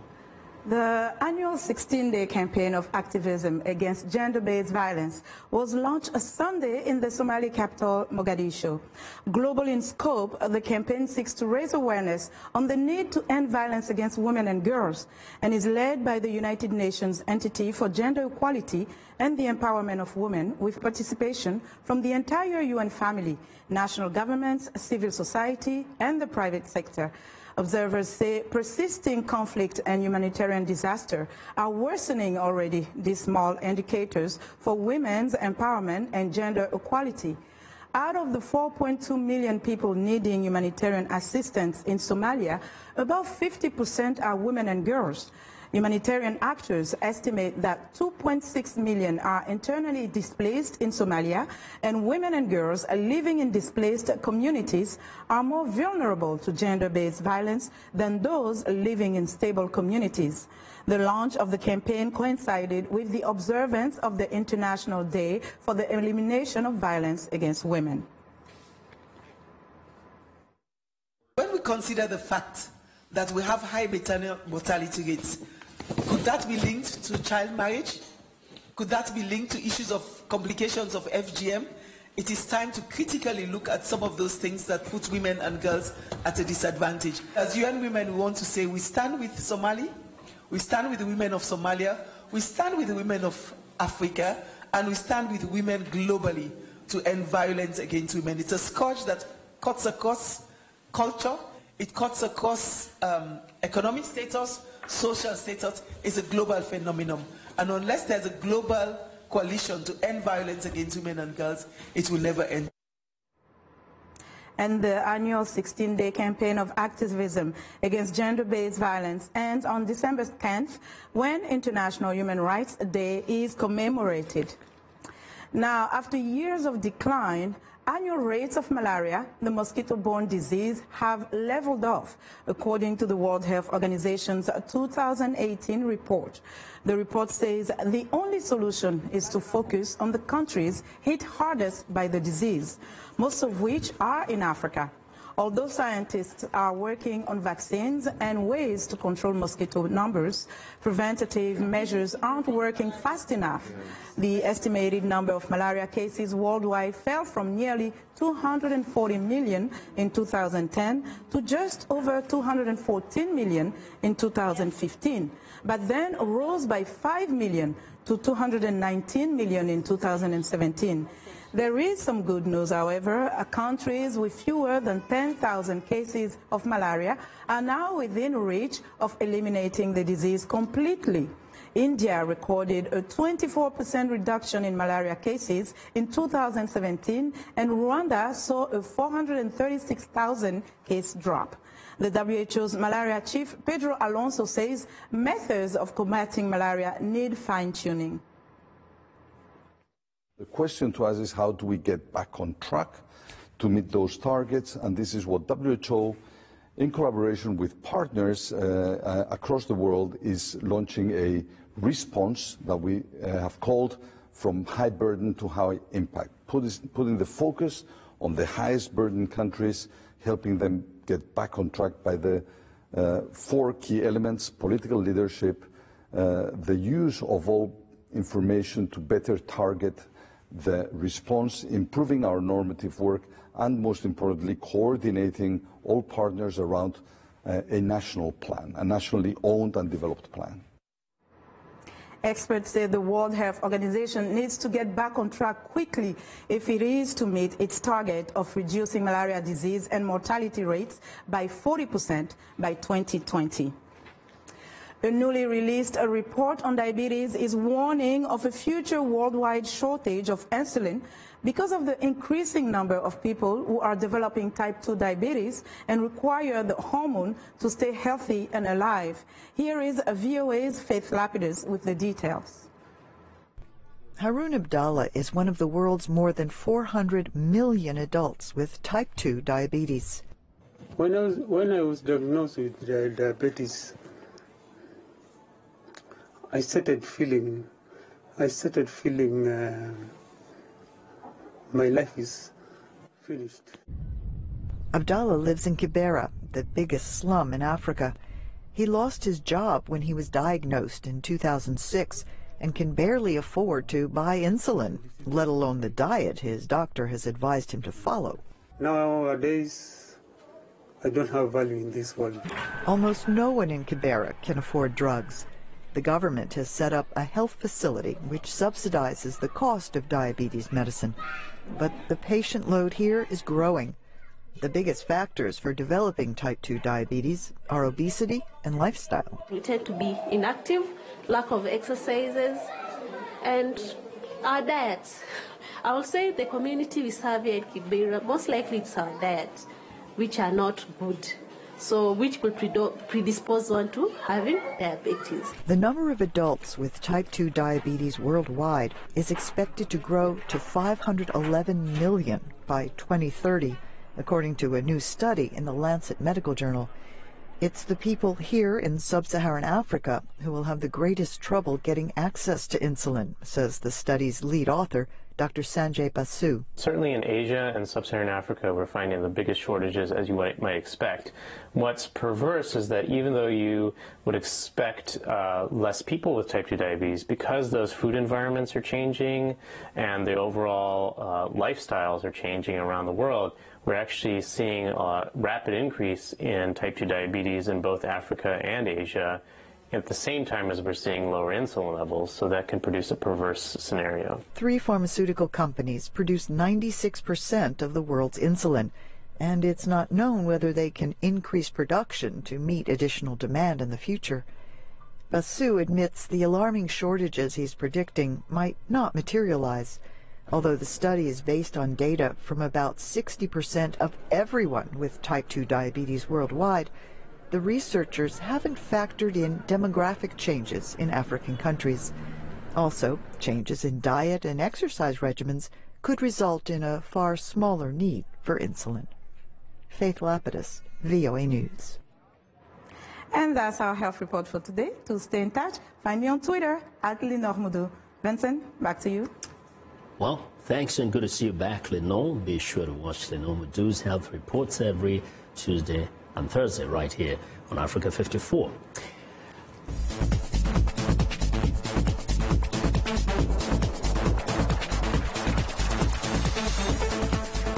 U.S. President Donald Trump is defending his administration's use of tear gas to stop a group of Central American migrants who try to force their way into the United States.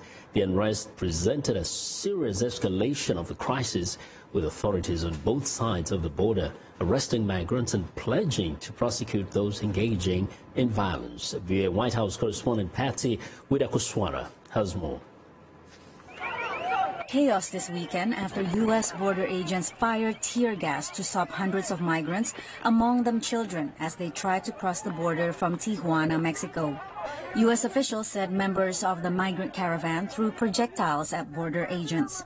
President Donald Trump, who has sent thousands of troops to support border security operations, also defended the use of tear gas. They had to use because they were being rushed by some very tough people, and they used tear gas. And here's the bottom line: nobody's coming into our country unless they come in legally.